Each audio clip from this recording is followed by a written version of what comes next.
The gunshot that tore through Noah Reed's side on that Tuesday afternoon wasn't meant for him. It was meant for a 6-year-old girl he'd never met.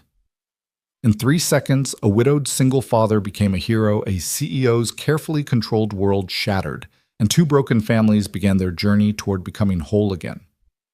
This is the story of how one split-second decision in a neighborhood park changed 4 lives forever. I'm sharing this story from Denver, Colorado. Let me know in the comments where you're watching from. I'd love to see how far this story reaches.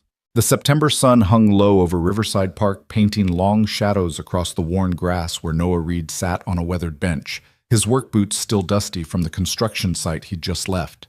His eyes tracked his 7-year-old son Max as the boy dribbled a soccer ball between orange cones, his tongue poking out in concentration, the same expression Sarah used to make when she was focused on something important. God, Sarah. Even after 18 months, the ghost of her still caught him off guard in these quiet moments. The way Max tilted his head when he laughed, the determined set of his jaw when he missed a goal, all of it was Sarah living on in their son. Dad, watch this. Max called out, setting up for what he dramatically dubbed his super strike. Noah forced a smile, pushing down the familiar ache. Show me what you've got, buddy.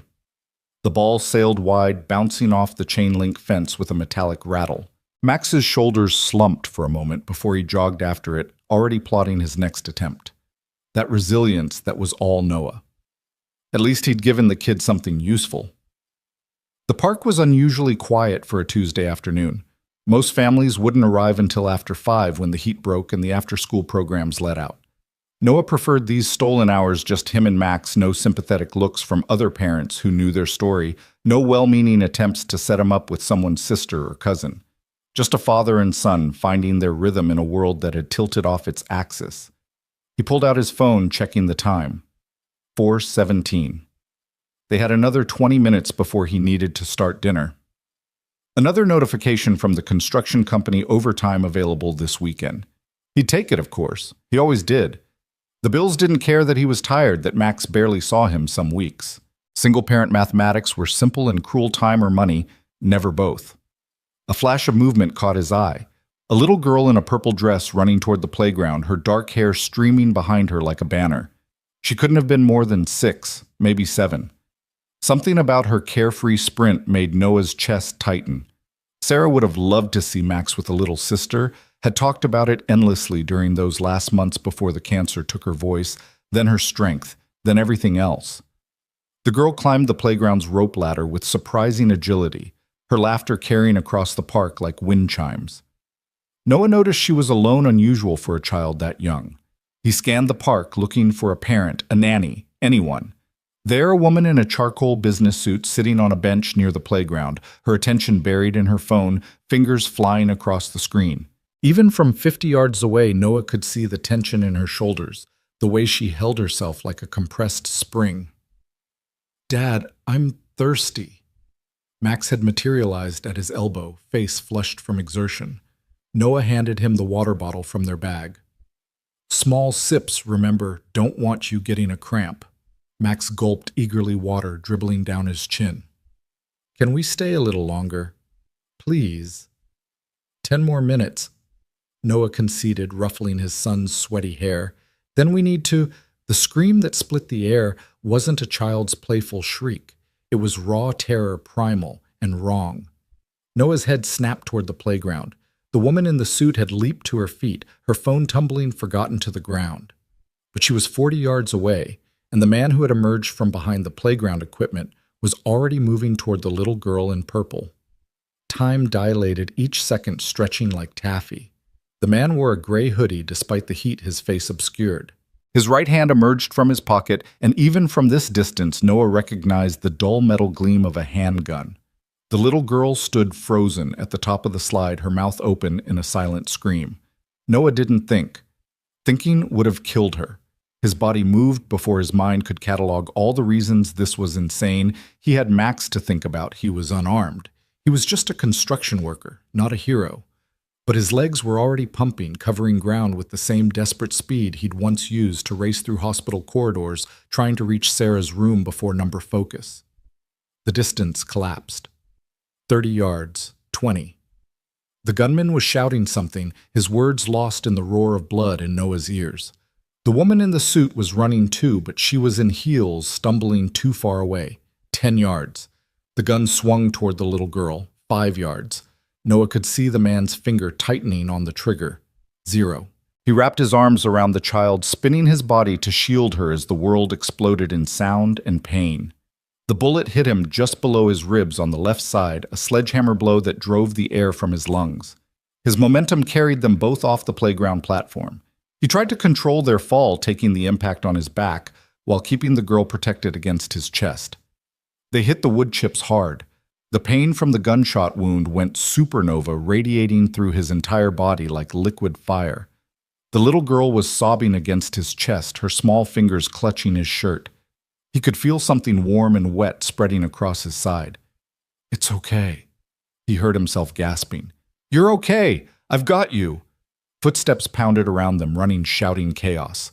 Someone was screaming for police for an ambulance. The gunman's footsteps were retreating fast, getting fainter. Noah tried to lift his head to see where Max was, but the world tilted sickeningly. "Don't leave me!" The little girl's voice was muffled against his chest. "Please don't leave me!" Small hands pressed against his face, and Noah forced his eyes to focus. The girl's face was inches from his, her dark eyes wide with terror. She couldn't have been more than 6, with delicate features and a small scar on her chin. Tears had carved clean tracks through the dirt on her cheeks. "I'm not going anywhere," Noah lied, tasting copper in his mouth. "What's your name, sweetheart?" "Grace," she whispered. "My name is Grace." "That's a beautiful name." The edges of his vision were going gray. "I'm Noah. Can you do something for me, Grace?" She nodded frantically. "Can you press really hard right here?" He guided her small hands to the wound on his side, trying not to cry out at the pressure. "Like you're giving me the world's strongest hug, okay?" "Grace." The woman in the suit crashed to her knees beside them, her hands hovering uncertainly over her daughter. Up close, Noah could see she was younger than he'd first thought, maybe mid-30s with sharp cheekbones and eyes the same dark brown as Grace's. Her composure had shattered completely, replaced by raw maternal terror. "Oh God, baby, are you hurt? Are you—" "He saved me, Mama." Grace said, her hand still pressed against Noah's wound.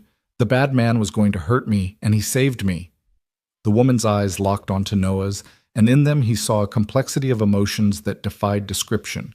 Gratitude, horror, desperation, something else he couldn't name. "The ambulance is coming," she said, her voice steadier than her shaking hands. "Just hold on, please, just hold on." "My son," Noah managed. "Max, 7 years old, blue shirt. I'll find him. I'll take care of him."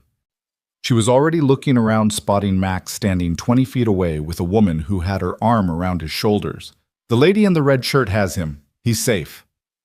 Relief flooded through Noah, followed immediately by a wave of dizziness. The gray at the edges of his vision was spreading darkness, creeping in like tide water. "Stay with me," the woman commanded, her hand covering his where it pressed against the wound. "You don't get to save my daughter and then die on us. That's not how this works." "Mama's right," Grace said solemnly, her small face fierce with determination. "You have to stay. You're my hero." Noah wanted to laugh at the absurdity of being lectured by a 6-year-old, but he couldn't seem to get enough air. Sirens were wailing somewhere close, getting louder. His vision tunneled down to Grace's face, her small hand still pressed against his side with all her might. "You're doing great, Grace," he whispered. "So brave." "Like you," she whispered back. The world fragmented into snapshots, paramedics swarming around them. Grace being pulled gently away. Her mother's voice sharp and commanding as she rattled off medical information. How did she know his blood type? Then Noah realized she was talking about Grace, checking her daughter for injuries, even as the paramedics worked on him. Someone was sliding a board under him, strapping him down. An oxygen mask covered his face. Through the crowd of medical personnel, he caught a glimpse of Max, his son's face white with terror. "Max!" He tried to call out, but the mask muffled his voice. The woman in the suit, Grace's mother, appeared in his field of vision. "I've got him. I'll bring him to the hospital. I'll take care of everything." Her hand briefly squeezed his. I promise. The ambulance doors were closing. The last thing Noah saw was Grace's face pressed against the window of her mother's car, her small hand raised in what might have been a wave or a promise. Then the darkness claimed him. Noah surfaced from unconsciousness like a deep-sea diver rising through layers of pressure. First came the pain, a dull, insistent throb in his left side that pulsed with his heartbeat. Then the sounds, the steady beep of monitors, the distant murmur of voices, the whisper of ventilation systems.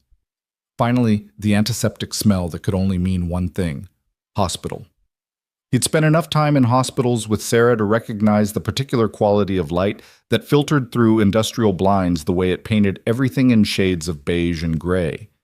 But this was different. He was the patient now, not the helpless observer. His throat felt like sandpaper. When he tried to speak, only a croak emerged. Easy. A nurse appeared in his peripheral vision, a middle-aged woman with kind eyes and competent hands. "You're at Denver Medical. You've been out for about 6 hours. The surgery went well." Surgery. Right. He'd been shot. The memories rushed back the park, the gunman Grace's terrified face. "The girl," he managed. She's perfectly fine, thanks to you." The nurse adjusted his IV with practiced efficiency. "Been asking about you every 10 minutes, according to her mother. Speaking of which, you have quite the crowd in the waiting room. Your son is here with, well, I'm not entirely sure who she is, but she's been handling things like a general marshalling troops." That had to be Grace's mother. True to her word, she'd taken care of Max. Noah felt something in his chest unclench slightly. "Can I see my son?" "Let me check with the doctor, but I think we can arrange a short visit. You're lucky, Mr. Reed. The bullet missed everything vital. You'll be sore for a while, but you're going to make a full recovery." Lucky. Noah wanted to laugh. He'd been shot protecting a stranger's child, leaving his own son to watch his father bleed out in a park. Sarah would have had words about his definition of luck. 20 minutes later, after the doctor had checked him over and pronounced him stable enough for visitors, the door opened. Max burst through like a small hurricane, then stopped abruptly 3 feet from the bed, uncertainty replacing momentum. "It's okay, buddy," Noah said, his voice stronger now. "Come here." Max approached slowly, his eyes taking in the bandages, the IV, the monitors. "Does it hurt?" "Some. But I'm okay. I promise." "You saved that girl." It wasn't a question. Max's voice held a mixture of awe and something else, fear maybe, or anger. "Yeah. Mom would have done the same thing." Max climbed carefully onto the chair beside the bed, pulling his knees to his chest. "That's what Mrs. Cole said. That Mom would have been proud." Mrs. Cole. So that was her name. As if summoned by the mention, there was a knock at the door. The woman from the park entered, but this was a different version of her. Gone was the power suit, replaced by jeans and a simple white blouse. Her hair, which had been pulled back in a severe bun, now fell in waves past her shoulders. She looked younger, softer, but her eyes remained sharp, assessing. Grace peeked out from behind her mother's legs, then ran to Noah's bedside before anyone could stop her. "You're awake." She beamed at him, then immediately looked concerned. "Does it hurt terribly?" "Not terribly," Noah assured her. "How are you doing, brave girl?" "I'm not the brave one," Grace said matter-of-factly. "You're the one who got shot." "Grace," her mother said gently, "remember what we talked about, gentle voices in the hospital?" "Sorry, Mama." Grace's voice dropped to an exaggerated whisper. "Thank you for saving me, Mr. Noah." "You're welcome, Grace." Mrs. Cole moved closer, and Noah could see the exhaustion written in the lines around her eyes, the way her hands trembled slightly before she clasped them together. "I'm Alexandra Cole," she said formally, then seemed to catch herself. "Alex, She stopped, took a breath. "I don't know how to thank you. What you did, anyone would have—" "No." Her voice was sharp, cutting through his deflection. "They wouldn't have.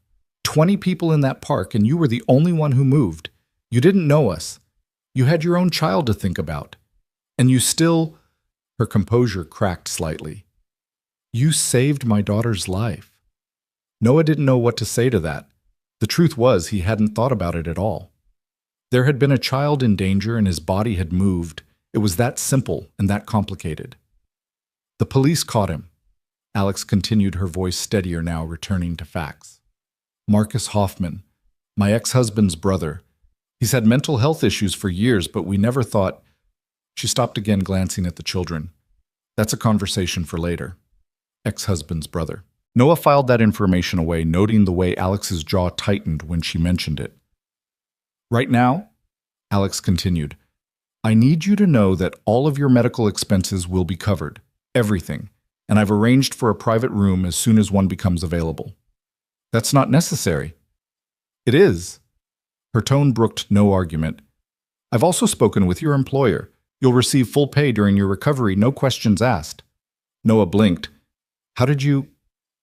I have resources, Mr. Reed, and when someone saves my daughter's life, I use them. She paused, seeming to realize how that sounded. I'm sorry. I don't mean to steamroll you.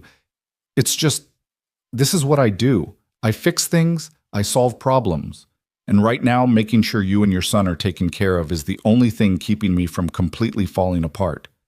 The vulnerability in that admission caught Noah off guard. Behind the composed exterior, Alexandra Cole was barely holding it together. Mom doesn't cry, Grace announced, but her eyes were all red in the car. Grace. Alex's cheeks flushed. It's true. And you said the F word twice. Max giggled, the first genuine laugh Noah had heard from him since he'd woken up. The sound loosened something in Noah's chest. Okay, that's enough sharing for now, Alex said, but there was warmth in her voice. We should let Mr. Reed rest. Can we come back tomorrow? Grace asked. I made you a card. Well, I started one, but I need more crayons. The good ones, not the broken ones from the hospital waiting room. You're welcome any time, Noah said, meaning it. As Alex herded Grace toward the door, she paused. Is there anyone I should call family, a girlfriend? No, Noah said quietly. It's just me and Max. Something shifted in Alex's expression, understanding maybe, or recognition. I have Grace's nanny bringing dinner for Max in about an hour. Is Chinese food okay? I didn't know if he had allergies. Chinese is great, thank you. She nodded, then ushered Grace out. At the door, Grace turned back and waved enthusiastically. Bye, Mr. Noah, bye, Max. See you tomorrow. After they left, the room felt oddly empty. Max scooted his chair closer to the bed. She's intense, Max said thoughtfully. Mrs. Cole, I mean. She made like 1 million phone calls in the waiting room, and she knew my full name and birthday and everything without asking. How did she... She said she had her assistant look it up. She wanted to make sure she could take care of me properly. Max picked at a thread on his jeans. She seems sad, though, like underneath, the way you get sometimes. Out of the mouths of babes, Noah reached out, ignoring the pull of his stitches, and took his son's hand. I'm sorry you had to see that, buddy. Me getting hurt. Max squeezed his fingers. I was scared, but Mrs. Cole said you were too tough to let a little bullet stop you. She said you were a hero. I'm not a hero, I just... Dad. Max's voice was serious, too old for his 7 years. You saved a little kid. That's literally the definition of a hero. Even I know that. Before Noah could respond, his phone buzzed on the bedside table. Max handed it to him.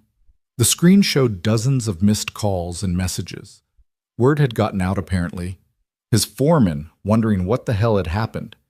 Neighbors, parents from Max's school... 3 calls from a number he didn't recognize with a Colorado Springs area code. You're famous, Max said, peering at the screen.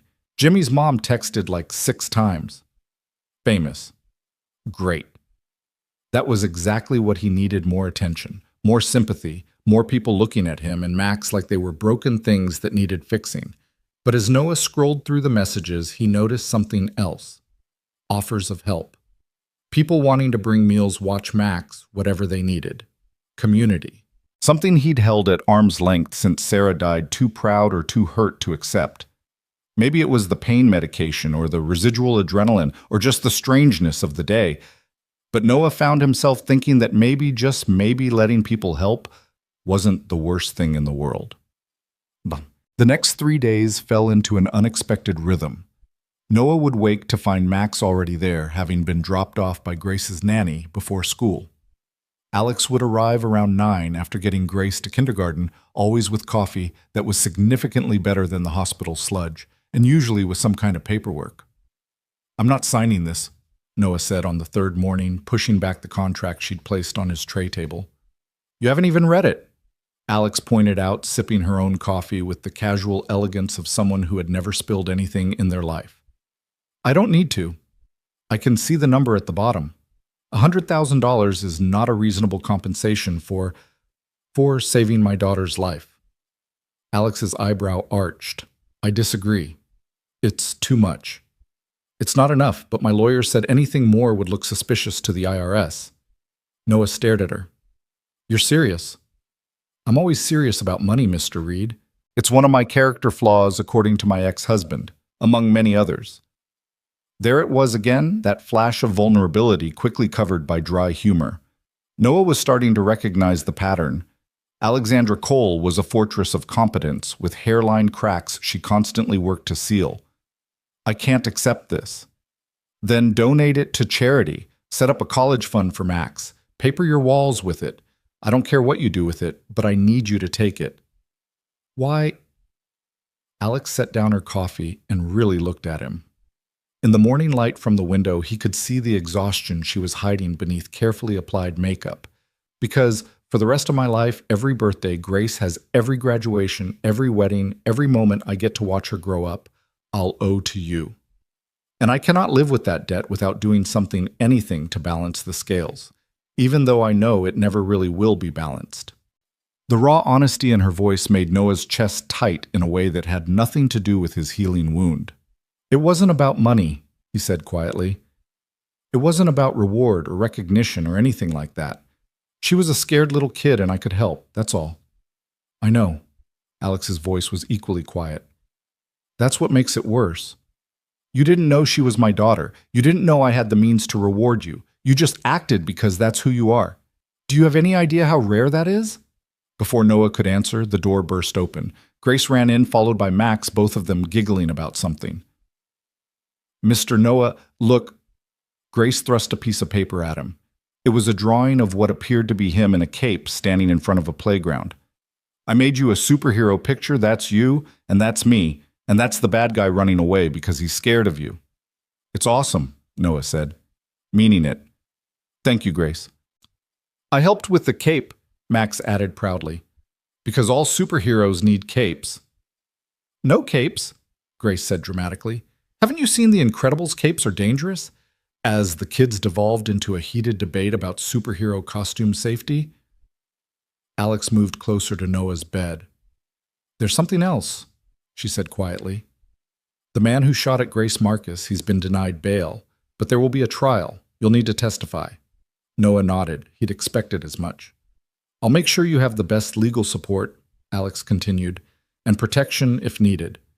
Marcus has issues. His family is complicated.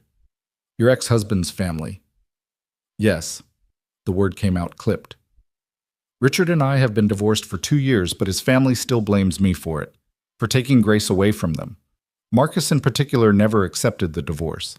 He has a history of mental illness, stopped taking his medication about 6 months ago. We had a restraining order, but restraining orders don't stop bullets." "No, they don't." Alex wrapped her arms around herself, a gesture that made her look suddenly fragile. "I should have been watching more carefully. I knew he'd been escalating. There had been letters, threats. I hired security for the house for Grace's school, but I thought a public park in the middle of the day would be safe." "You couldn't have known." "Couldn't I? I'm supposed to protect her. That's my job. And I failed." "You didn't fail. You can't control everything." Alex laughed, but there was no humor in it. "That's what my therapist says. I'm not very good at believing it." Noah understood that feeling intimately. The crushing weight of responsibility, the constant second-guessing, the what-ifs that haunted 3 a.m. thoughts. He'd felt it every day since Sarah's diagnosis, wondering if he'd pushed hard enough for second opinions, if he'd researched enough treatments, if he'd failed her by not being able to save her. "Grace is safe," he said firmly. "That's what matters. Thanks to you. Thanks to both of us.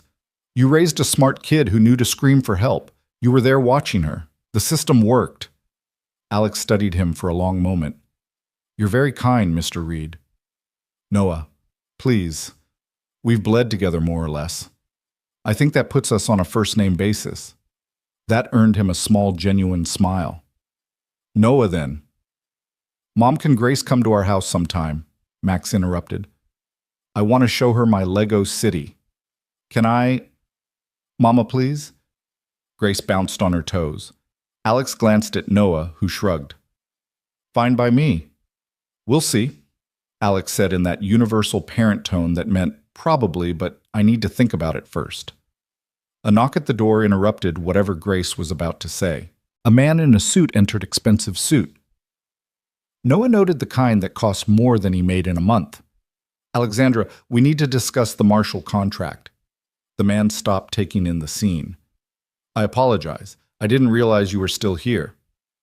David, this is Noah Reed, Alex said, her tone shifting to something more professional. Noah David Chen, my CFO. David's eyes widened slightly. The man from the news. You saved Grace. The news. Noah groaned internally. He'd managed to avoid most of the coverage, but Max had mentioned something about a story on Channel 9. David, we can discuss the Marshall contract this afternoon, Alex said firmly. I'll be in the office by 2. Of course, David nodded to Noah. It's an honor to meet you, Mr. Reed. What you did was extraordinary. After David left, Alex checked her phone and sighed. I have to go. Board meeting in an hour. On a Saturday? Emergency session. The Marshall contract David mentioned, it's a potential acquisition, $300 million. She said it casually like it was grocery money. Noah tried not to let his shock show. He knew Alex was wealthy, the designer clothes and easy authority had made that clear, but $300 million was a different level entirely. What exactly does your company do? Tech development, mostly AI and machine learning applications for healthcare. Alex gathered her things, then paused. Actually, that gives me an idea. Do you have any experience with facilities management? I've been in construction for 15 years. Why? We're expanding our Denver campus. I need someone to oversee the construction and then transition to managing building operations, someone I can trust. She pulled out a business card, writing something on the back. Think about it. The salary would be, competitive. Before Noah could respond, she was ushering the kids toward the door, promising Grace they could come back tomorrow. Noah looked at the card. Alexandra Cole, CEO, Cole Technologies. On the back, she'd written a number that made his head spin. It was more than double what he made now, with benefits that probably included actual health care instead of the bare minimum plan he currently had.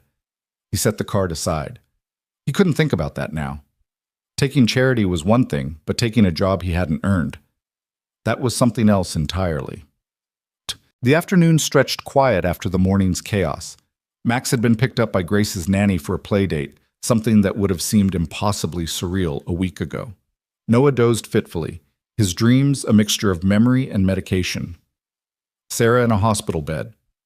Grace's terrified face, the sound of the gunshot echoing endlessly. He woke to find someone new in his room.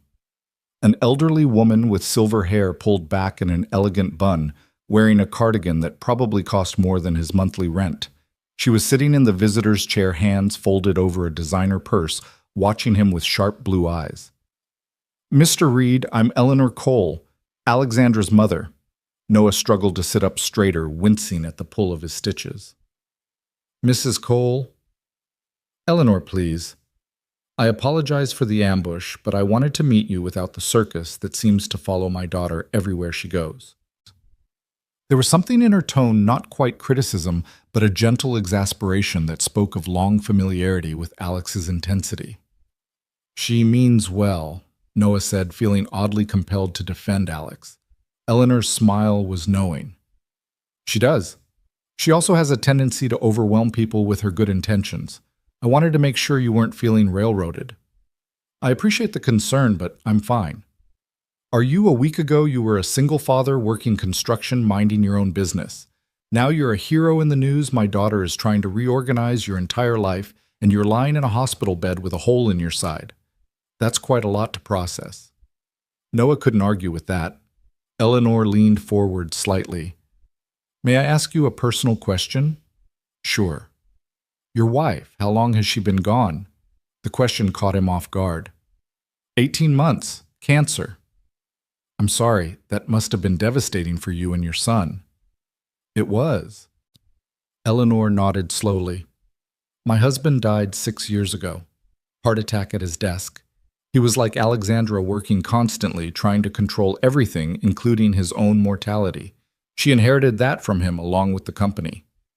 She built the company herself, didn't she? She built it into what it is now. Richard, her ex-husband, he never understood that. He wanted a trophy wife who would host dinner parties and serve on charity boards. Alexandra wanted to change the world. Eleanor's expression softened. The divorce was ugly. Richard's family has money, old San Francisco banking money, and they used every connection they had to try to take Grace away from her. But Alex won. She did. But it cost her. Not just financially, though the legal fees were astronomical. It cost her faith in people. She doesn't trust easily anymore. Eleanor fixed him with those sharp eyes, which is why what you did means more than you probably realize. You showed her that there are still good people in the world, people who do the right thing without calculating the cost or benefit. Noah didn't know what to say to that. I'm not here to pressure you, Eleanor continued. If anything, I want to make sure Alexandra isn't pressuring you. The job offer, the money, you should only accept what feels right to you. But I also want you to know that these offers come from a place of genuine gratitude, not pity or obligation. It feels like too much, Noah admitted. Perhaps, or perhaps you're not used to accepting help. It's a common trait among those who've had to be strong for others. Eleanor stood smoothing her skirt. Your son is a delightful boy, by the way. He and Grace have become quite inseparable these past few days. Max doesn't make friends easily, neither do I, honestly. Neither does Alexandra. Perhaps that's something you all have in common. Eleanor moved toward the door, then paused. Read Noah. Let me leave you with one thought. Sometimes life takes everything from us, and we learn to live with less. We become experts at survival. But when life offers us something back, we often don't know how to accept it. We've forgotten that we deserve good things too. After she left, Noah lay staring at the ceiling, thinking about her words. He'd become so accustomed to struggling, to doing everything alone, that the idea of accepting help felt foreign, almost threatening. But what if Eleanor was right? What if he was so focused on surviving that he'd forgotten what it felt like to actually live? Molkin. That evening, just as the sun was painting the sky in shades of orange and pink, Alex returned. She looked different, tired, her professional armor discarded. She wore jeans and an old Stanford sweatshirt, her hair pulled back in a messy ponytail. I know visiting hours are over, she said, hovering in the doorway. I can go if... It's fine. Come in. She entered carrying a paper bag that smelled like Chinese food. I brought dinner. Figured hospital food must be getting old. You figured right. She unpacked containers, lo mein orange chicken spring rolls. It was enough food for 3 people. Hungry? Noah asked, amused. I haven't eaten since breakfast. The board meeting ran long. She pulled a chair closer to his bed, using the tray table as a makeshift dining surface. Do you mind if I... Please, eat. They ate in companionable silence for a few minutes. Noah was surprised by how comfortable it felt sharing a meal with this woman he barely knew. Your mother came by, he said eventually. Alex paused mid-bite. Of course she did. Let me guess she's psychoanalyzed you and delivered some profound life wisdom wrapped in subtle guilt. Something like that. I'm sorry, she means well, but she can be a bit much. Pot meat kettle. Alex looked startled, then laughed a real laugh. Not the controlled professional chuckle he'd heard before. Fair point. She was actually very kind. She wanted to make sure I wasn't feeling pressured. Are you feeling pressured? Noah considered the question.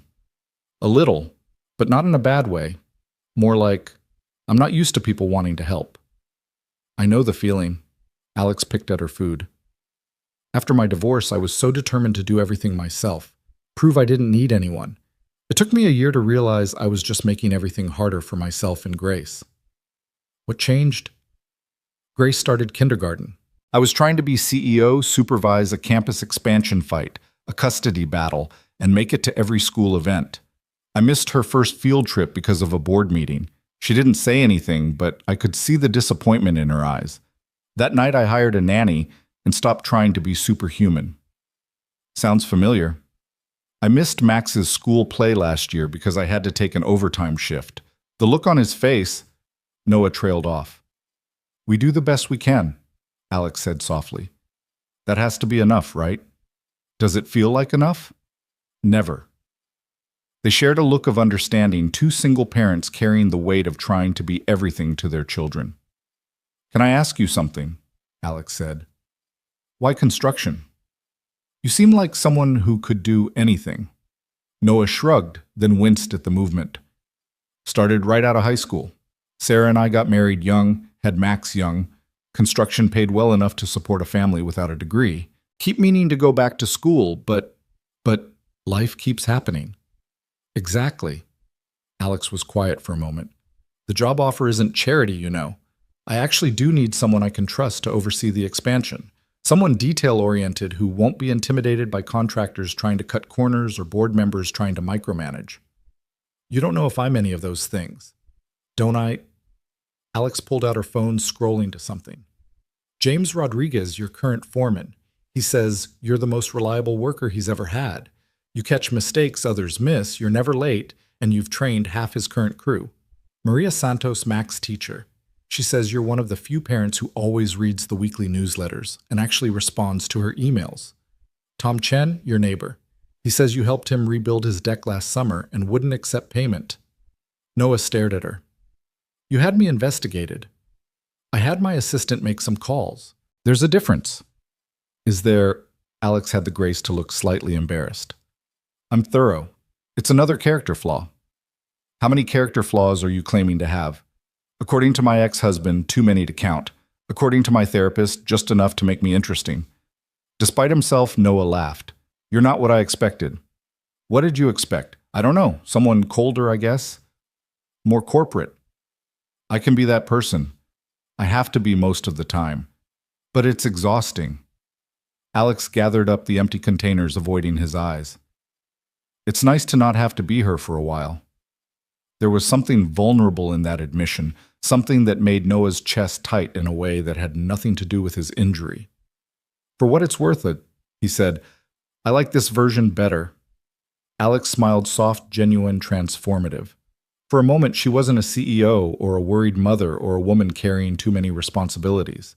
She was just Alex sharing Chinese food in a hospital room as the day faded into evening. I should go, she said finally. Let you rest. But Noah, think about the job offer, please. Not because you saved Grace, but because I think you'd be good at it. And because I think maybe you deserve something good to happen for once.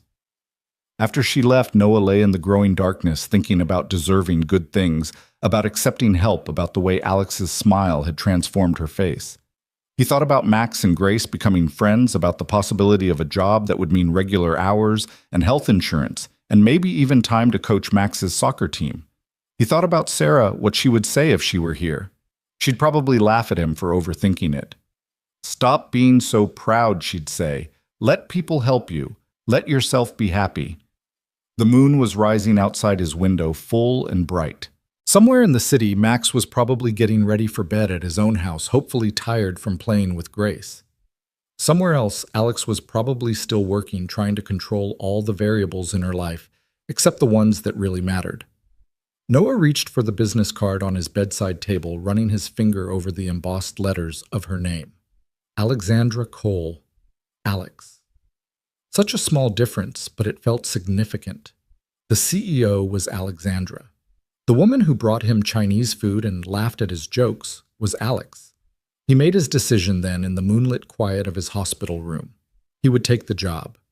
Not because he'd saved Grace, not out of gratitude or obligation, but because maybe, just maybe, it was time to stop simply surviving and start living again.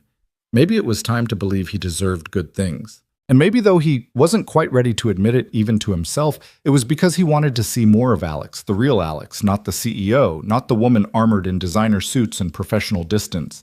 The woman who ate Chinese food with her fingers and worried about being a good enough mother and smiled like sunrise when she let her guard down.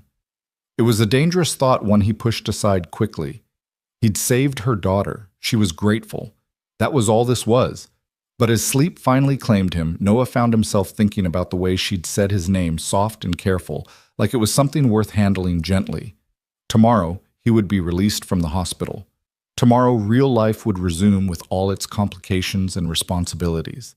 But tonight, in this liminal space between his old life and whatever came next, Noah allowed himself to hope.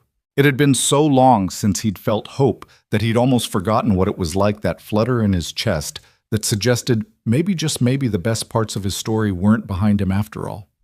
The moonlight painted silver squares on the hospital floor, and somewhere in the distance, a siren wailed another emergency, another life changing in an instant. But for now, in this moment, Noah Reed closed his eyes and let himself believe in the possibility of good things coming. He thought of Grace's fierce determination as she pressed her small hands against his wound, of Max's laugh when Grace made him smile, of Alex's vulnerability when she admitted she couldn't do everything alone. They were all broken in their own ways, him and Max, from loss, Alex and Grace, from betrayal and fear. But maybe Noah thought, as sleep pulled him under, broken things could sometimes fit together in new ways. Maybe they could make something different, something unexpected, something good. The last conscious thought he had was of Sarah, and for the first time in 18 months it didn't hurt. He could almost hear her voice warm with approval. "It's about time, Noah. It's about time." Outside, the city lived and breathed around the hospital, millions of lives intersecting and diverging, stories beginning and ending. But inside room 314, Noah Reed slept peacefully. His decision made his path forward suddenly surprisingly clear. Tomorrow would bring challenges. There would be reporters wanting his story, legal proceedings to navigate, a new job to learn, and the complicated dance of figuring out where he and Max fit into the lives of Alexandra and Grace Cole. But tonight, there was just the quiet certainty that he'd made the right choice, not just in that split second in the park when he'd chosen to save a little girl, but in this moment choosing to accept help, to embrace change, to open himself to the possibility that life after loss could still hold joy. The moon continued its arc across the sky, and Noah slept on, unaware that 3 miles away, Alex was standing at her office window looking at the same moon and thinking about the same possibilities. She'd built an empire on calculation and control, but Noah Reed had reminded her that the best things in life, love, trust, heroism, couldn't be quantified or controlled. They could only be chosen moment by moment, day by day. And tomorrow, when the sun rose over Denver, they would all begin choosing their way toward each other, one careful step at a time. The morning Noah was discharged from the hospital arrived with unseasonable rain, the kind that turned Denver's streets into rivers and made everything smell like wet concrete and possibility. Max stood by the window of room 314, his nose pressed against the glass, watching the drops race each other down the pane, while Noah slowly pulled on the clothes Alex had sent over, jeans that actually fit, and a soft Henley that didn't aggravate his bandages. "She got your size exactly right," Max observed, turning from the window. "That's kind of creepy." "Or thorough," Noah countered, though he privately agreed it was a bit unsettling how accurately Alex had guessed not just his clothing size, but his preference for broken-in denim and shirts without logos. The door opened, and Alex herself entered, shaking raindrops from her umbrella. She wore what Noah was beginning to recognize as her casual uniform designer jeans, a cashmere sweater, and an expression that suggested she'd already solved 3 problems before breakfast. "Ready?" she asked, then noticed Max's backpack. "Oh, good, you remembered your homework. Grace is convinced you promised to help her with her reading." "She's already better at reading than half my class," Max said, but he was smiling. As they made their way through the hospital discharge process, Noah noticed how Alex managed everything with quiet efficiency. Paperwork appeared and disappeared. Wheelchair protocols were somehow waived.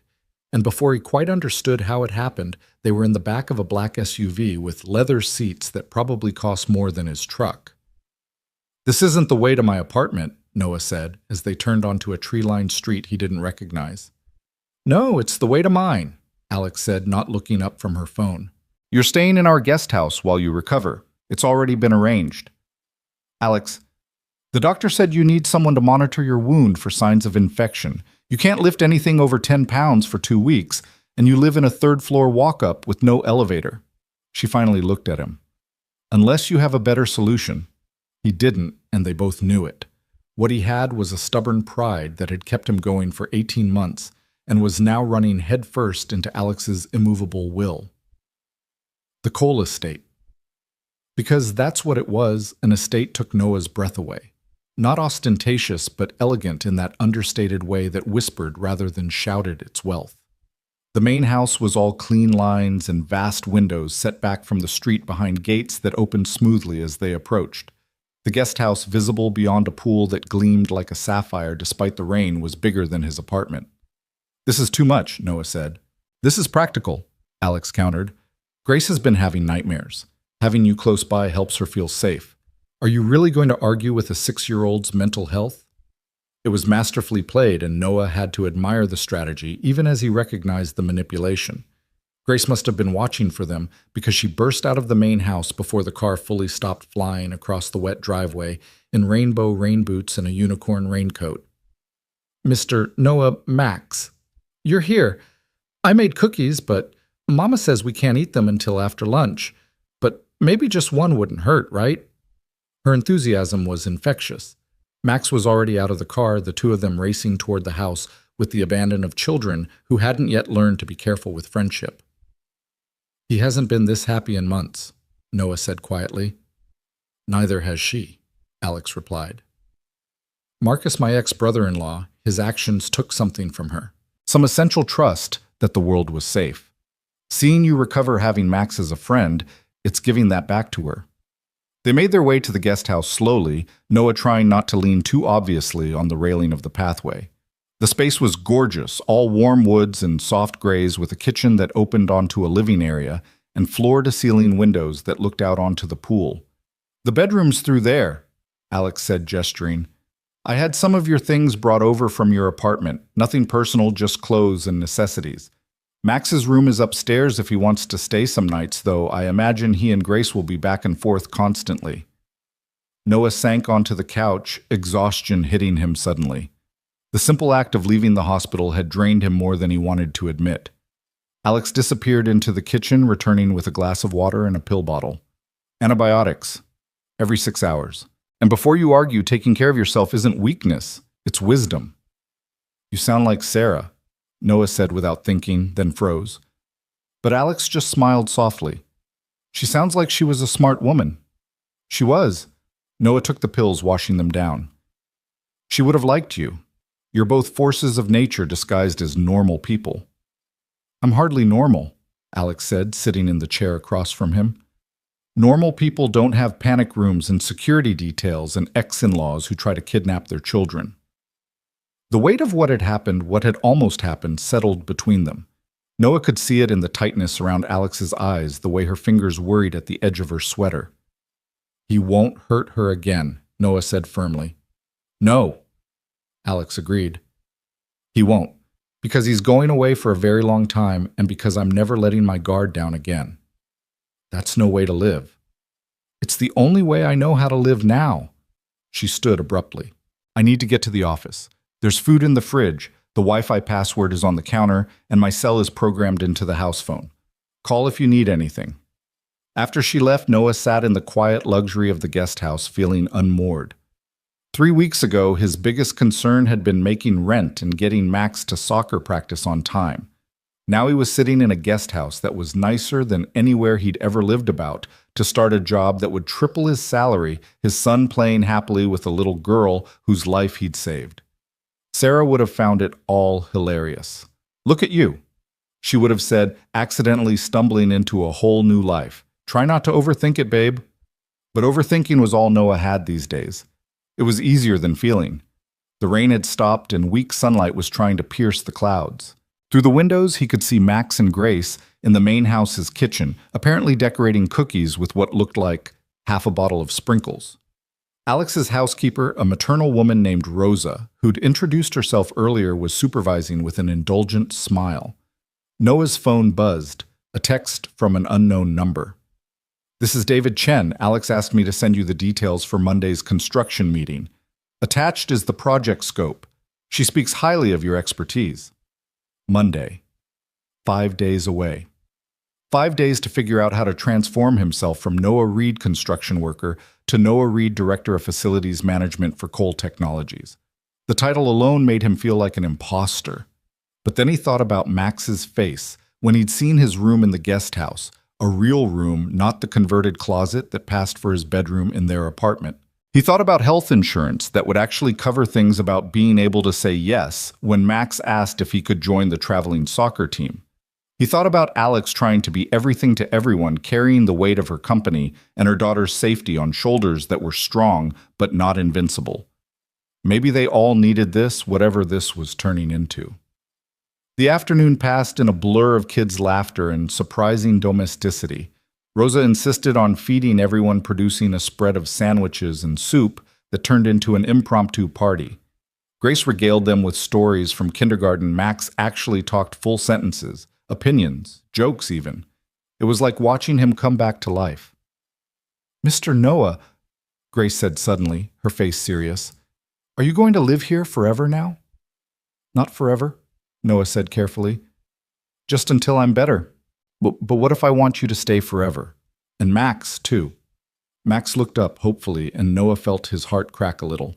These kids, both of them carrying losses too big for their small bodies, were already weaving themselves together into something that looked dangerously like family.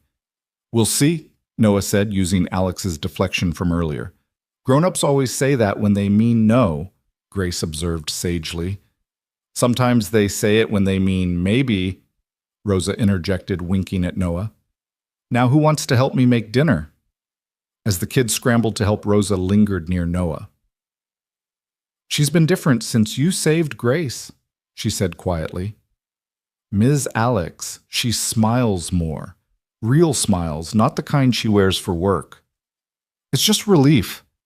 Her daughter's safe," Rosa shook her head. "I've worked for this family 6 years. I know the difference between relief and something else. She trusts you. Do you know how rare that is?" Before Noah could respond, Rosa was following the kids, leaving him alone with thoughts he wasn't ready to examine. That evening, Alex returned from work looking frayed. Her usually perfect hair was escaping its twist, and there was a coffee stain on her silk blouse that she kept trying to hide with her blazer. "Rough day?" Noah asked from where he'd stationed himself on the couch, ostensibly reading but really watching the kids build an elaborate fort in the living room of the main house. "The Marshall acquisition is hemorrhaging money. My CFO thinks I'm being too aggressive with expansion, and someone leaked our quarterly projections to TechCrunch." She collapsed into a chair, kicking off her heels. "How was your day?" "Grace and Max built a cookie empire, destroyed it via consumption, then created a blanket fort that's apparently a secret base for fighting cookie-stealing dragons." Alex laughed, the sound transforming her face. "Sounds more productive than my day. Mama, look." Grace emerged from the fort. "We made you a throne." What followed was Alex being ceremoniously crowned Queen of Blanketland, complete with a construction paper crown that Max had decorated with surprising artistic skill. Watching her crawl into the fort designer suit and all to accept her royal duties, Noah felt something shift in his chest. This was dangerous territory. He was here because he'd saved her daughter, because he needed help recovering, because their kids had become friends. Adding anything else to that equation would complicate everything. But then Alex emerged from the fort with her hair completely disheveled, laughing at something Grace had whispered, and Noah realized it was already complicated. Had been from the moment she'd sat in his hospital room eating Chinese food like a normal person, instead of the untouchable CEO she presented to the world. Later, after the kids had been wrestled into pajamas and story time had stretched into 3 books instead of 1. Noah and Alex found themselves on the patio of the main house sharing a bottle of wine that probably cost more than his monthly grocery budget. "I don't usually drink," Alex said, staring at her glass. "Control issues, you know. But today you needed it. Today I wanted to walk into that board meeting and tell them all exactly what I thought of their risk-averse, small-minded approach to innovation." She took a sip. "But I didn't. I smiled and presented data and played the game." "Why?" "Because I have 4,300 employees depending on me to keep the company stable. Because I have Grace to think about. Because being right isn't the same as being effective." Noah understood that calculus intimately. How many times had he wanted to tell his foreman exactly what he thought of the corner cutting and favoritism? But he'd kept quiet because Max needed stability more than Noah needed to be right. "It's exhausting," he said, "being responsible all the time." "Exhausting," Alex agreed. "Sarah, did she work?" "She was a teacher, third grade. She loved it, loved the kids, loved the chaos of it all. She was diagnosed the summer before Max started kindergarten. She tried to keep working, but—" Noah trailed off, lost in the memory of Sarah trying to hide her exhaustion, pretending the chemo wasn't destroying her from the inside out. How long was she sick? 14 months from diagnosis to— he couldn't say it even now. The doctors gave her 6 months initially. She fought for every extra day. "For you and Max?" "Yeah." Noah stared at his wine. "Sometimes I wonder if I should have let her go sooner, if holding on so tight was selfish." Alex's hand covered his on the table. It wasn't selfish. It was love. They sat in silence, her hand warm on his, the night air cool around them. Somewhere in the distance, a siren wailed, but here in this bubble of safety and wealth, it felt like another world. "I should go," Noah said, finally not moving. "You should rest." Alex agreed, not pulling her hand away. It was Grace's scream that shattered the moment. Both parents were moving before conscious thought. Noah, ignoring the sharp pull of his stitches as he followed Alex's sprint into the house. They found Grace sitting up in bed, tears streaming down her face, Max already there, trying to comfort her. "The bad man was back," she sobbed. "He was trying to take me again." Alex gathered her daughter close, rocking her gently. "It was just a dream, baby. You're safe. The bad man is in jail." "But what if he gets out? What if he comes back?"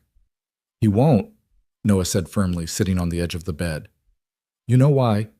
Grace shook her head. "Because you've got a whole team protecting you now. Your mom, Rosa, Max, me. We're like the Avengers, but better because we're real."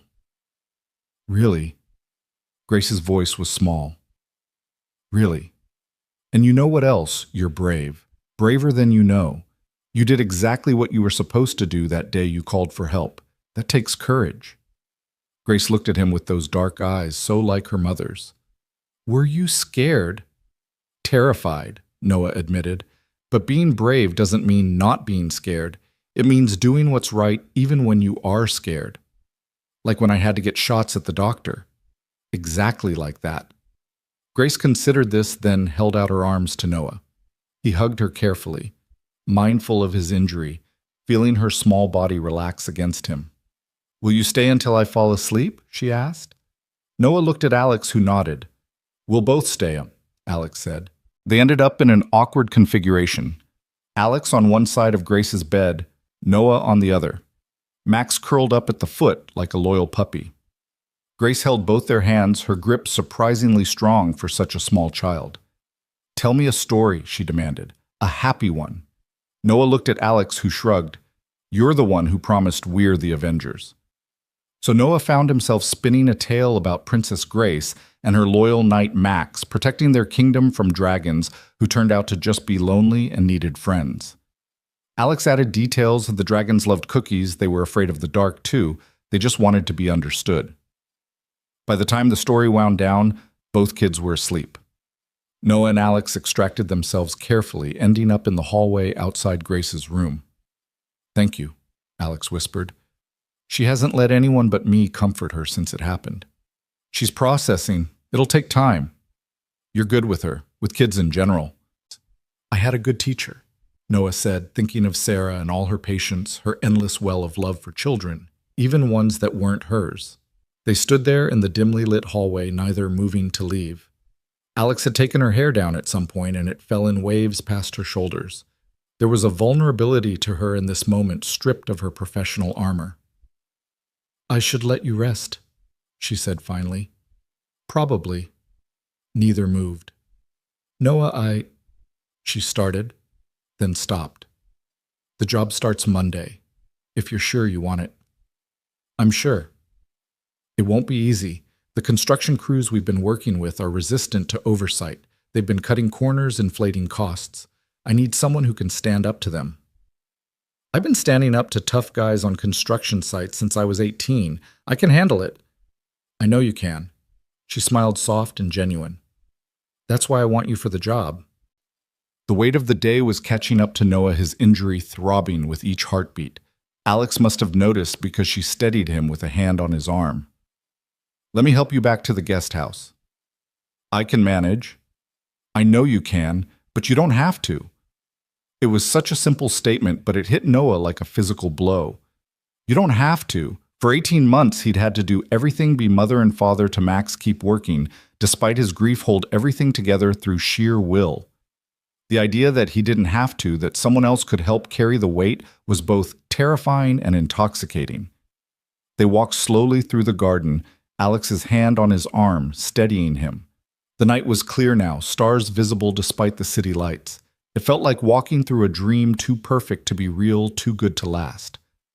At the guest house door, Alex paused. I meant what I said before, about you staying as long as you need. This isn't charity, Noah. This is, I don't know what this is, but it feels right. Yeah, Noah agreed. It does. She stretched up and kissed his cheek, the touch so light he might have imagined it. Then she was gone, walking back to the main house, leaving Noah standing in his doorway with his hand pressed to his cheek like a teenager after his first kiss. Inside, he took his antibiotics, changed his bandages, and lay in the too comfortable bed thinking about the turn his life had taken. 3 weeks ago, he'd been invisible, another single father struggling to make ends meet, grinding through each day just to get to the next. Now he was here in this impossible place, with these impossible people who were quickly becoming essential to him. His phone buzzed. A text from Alex. Thank you for tonight, for being there for Grace, for being there for both of us. He typed back, always. It was a dangerous promise, one he shouldn't make. But as he lay there in the darkness, listening to the unfamiliar sounds of this new place that was starting to feel like home, Noah realized he meant it. The next few days fell into a rhythm that felt both foreign and natural.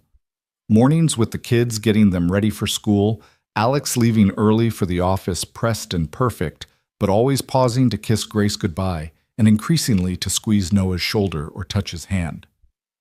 Afternoons in the guest house, Noah reviewing the construction plans David Chen had sent, making notes about the obvious problems, the places where contractors were taking advantage of coal technology's deep pockets. Rosa became his unexpected ally, bringing him lunch and staying to chat, filling in the gaps about Alex's life that Alex herself would never share. Her father built the company from nothing, Rosa told him Thursday afternoon, but he was old-fashioned, wanted to leave it all to Alex's brother. But Michael, he had no head for business. Drunk driver killed him when he was 22. Mr. Cole never recovered. Had the heart attack 2 years later. And Alex inherited everything. At 25. Can you imagine fresh out of business school, grieving her father and brother, and suddenly responsible for a multi-million-dollar company? Then she met Richard at some charity thing, and everyone thought finally she'll have help. But Richard... Rosa's expression darkened. Richard wanted the money and the status, but not the woman who came with it. He tried to change her. He tried to diminish her, make her smaller, less threatening to his ego. When she wouldn't shrink herself down to fit his expectations, he found other women who would. Noah's hands clenched involuntarily. He cheated on her. Multiple times, then had the nerve to blame her for it, said she was too focused on work, too independent, too much. Rosa shook her head. Grace was the only good thing to come from that marriage. It explained so much Alex's need for control, her difficulty trusting the way she seemed constantly prepared for betrayal or disappointment. That evening, Alex came home earlier than usual, finding Noah in the main house kitchen, attempting to help Rosa with dinner while Max and Grace did homework at the breakfast bar. You should be resting, she said, but she was smiling. I've been resting for 4 days. I'm going stir-crazy. Mama Mr. Noah is teaching us how to make his special spaghetti sauce, Grace announced. It's a secret recipe. Not that secret, Noah said. The trick is adding a little brown sugar to balance the acidity of the tomatoes. Brown sugar in spaghetti sauce? Alex looked skeptical. Trust me. She held his gaze for a moment, something passing between them. Okay. It was such a small word, but Noah heard the weight of it. Alex Cole didn't trust easily. But she was trusting him with her daughter, with her company, with this fragile thing building between them. Dinner was chaotic and perfect.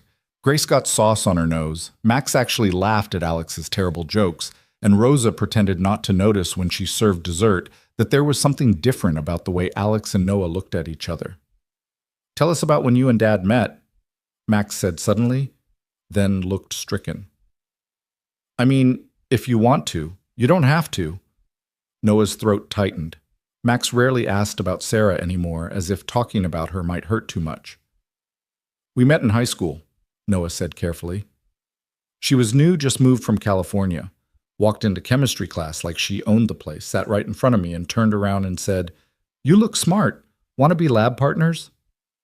"What did you say?" Grace asked, enthralled. "Nothing. I just nodded like an idiot. Couldn't believe the prettiest girl in school wanted to be my partner." "Was she really the prettiest?" Max asked. "To me, she was. Still is." Noah caught Alex watching him with an expression he couldn't read. She had this laugh that could light up a room, and she was terrible at chemistry but brilliant at everything else. I helped her pass science. She helped me pass at being brave enough to ask her out. "How did you ask her?" Grace wanted to know. Noah smiled at the memory.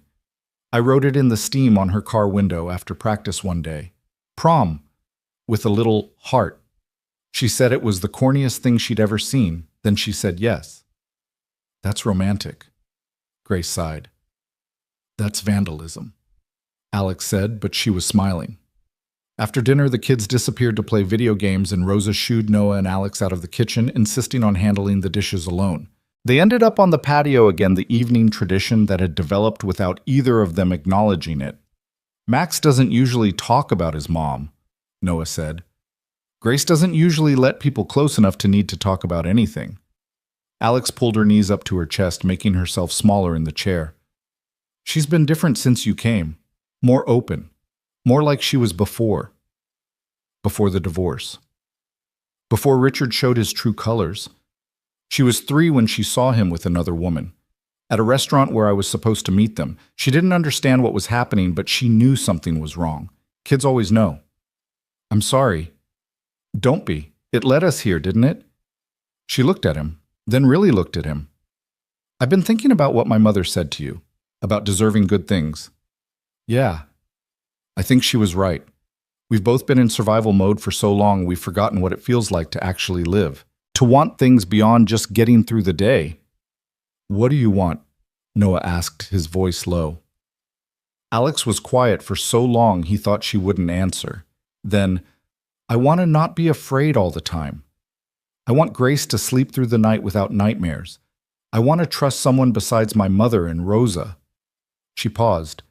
"I want to know what it feels like to be chosen for who I am, not what I can provide." The vulnerability in her voice made Noah's chest ache. He understood that want that need to be seen as a person rather than a role provider, protector parent. "You know what I want," he said. "I want Max to remember how to be a kid. I want to watch him grow up without constantly worrying about money. I want to stop feeling guilty for still being here when Sarah isn't." He took a breath. "I want to stop being afraid that letting someone new in means letting her go." They sat with those truths between them, heavy and real. Inside, they could hear the kids laughing at something on the TV, Rosa singing along to the radio in the kitchen. It was domestic and messy and imperfect and somehow exactly right. "Monday's going to change things," Alex said finally. "Yeah. You'll be my employee. There will be boundaries, professional ones." "I know." "Do you? Because I'm not sure I do. I've never—" She trailed off, then started again. "I've never mixed personal and professional like this. It's dangerous." "Probably." "You're not making this easier," she said, but there was warmth in her voice. "Did you want easy?" "No," she admitted. "Easy would be simple. This is complicated." Noah thought about reaching for her hand, but didn't. Monday was coming, and with it, a new dynamic. He needed this job, needed the stability it would provide for Max. But he was also increasingly aware that he needed something else, something that had nothing to do with money or security, and everything to do with the way Alex looked in the moonlight, vulnerable and strong in equal measure. "We should review the construction plans," Alex said, clearly retreating to safer ground. "There are things you need to know about the contractors, about the politics involved." So they spent the next hour going over blueprints and budgets, Alex explaining the web of relationships and rivalries that Noah would have to navigate. She was brilliant, like this strategic and insightful, seeing 3 moves ahead like a chess master. Thompson Construction has the primary contract, but they've been subcontracting to Martinez without proper oversight. Martinez is good, but expensive, and I suspect Thompson is pocketing the difference. Classic scheme. I've seen it a dozen times. You need someone on site daily, someone who knows construction and isn't intimidated by the crews. That's why I need you. The way she said it, looking directly at him, made it sound like she needed him for more than just the job. But before Noah could respond, Max appeared in the doorway. Dad, I don't feel good. Noah was up immediately, pressing his hand to Max's forehead. Warm, but not alarming. Probably just too much dessert, Rosa said, appearing with Grace in tow. Grace had the same problem last week when she discovered the candy stash I thought I'd hidden. Rosa, Grace protested. That was supposed to be a secret. Despite feeling unwell, Max smiled at Grace's outrage. The two of them had become co-conspirators in the way only children could zero to inseparable in a matter of days. Let's get you home, Noah said to Max, then caught himself. Home. The guest house wasn't home, but it was starting to feel like it could be. I'll walk with you, Alex offered. They made their way slowly across the garden, Max leaning against Noah. Alex carrying Max's backpack. It was such a simple thing, but it felt significant, this small act of shared caretaking. At the guest house, Alex helped get Max settled on the couch with water and crackers, while Noah found the thermometer. Normal temperature, just an upset stomach, as Rosa had predicted. I should go, Alex said softly, not to wake Max, who was already drowsing. Early meeting tomorrow. Alex, Noah called as she reached the door. Thank you for all of this, for giving us a chance. She turned back, silhouetted in the doorway. I think we're giving each other a chance. After she left, Noah sat watching Max sleep, thinking about chances and choices. In 3 days, he would walk into Cole Technologies as Director of Facilities Management. It was a ridiculous title for someone who'd been swinging hammers and reading blueprints for 15 years, but Alex believed he could do it. More importantly, he was starting to believe it himself. His phone buzzed, a text from an unknown number. When he opened it, his blood went cold. You think you're a hero, but you're just in the way. She's mine. They both are. This isn't over. Noah screenshot the message immediately, his hands steady despite the rage building in his chest. He forwarded it to Alex with a simple message, call me. His phone rang within seconds. Where did this come from? Alex's voice was controlled, but tight. Unknown number, just came through. Richard, it has to be Richard. Marcus is in custody, but Richard, he's been too quiet since this happened. Your ex-husband is threatening you. He's done it before, just never in writing. He's usually smarter than that. There was a pause. I'm calling my lawyer and the police. Save everything. And Noah, be careful. Richard doesn't like to lose, and in his mind, he's already lost too much. Should I be worried about Max? I'll have security increased immediately. I should have done it sooner. I just thought... Her voice cracked slightly. I thought it was over. It's not your fault. Isn't it? I brought you into this mess, you and Max. If something happens... Nothing's going to happen, Noah said firmly. We're going to handle this the right way through legal channels. And Alex, he doesn't get to win. Not this time. There was silence on the other end, then a shaky breath. You sound very sure. I am. You know why? Because he's operating from weakness. He's lost control and he's lashing out.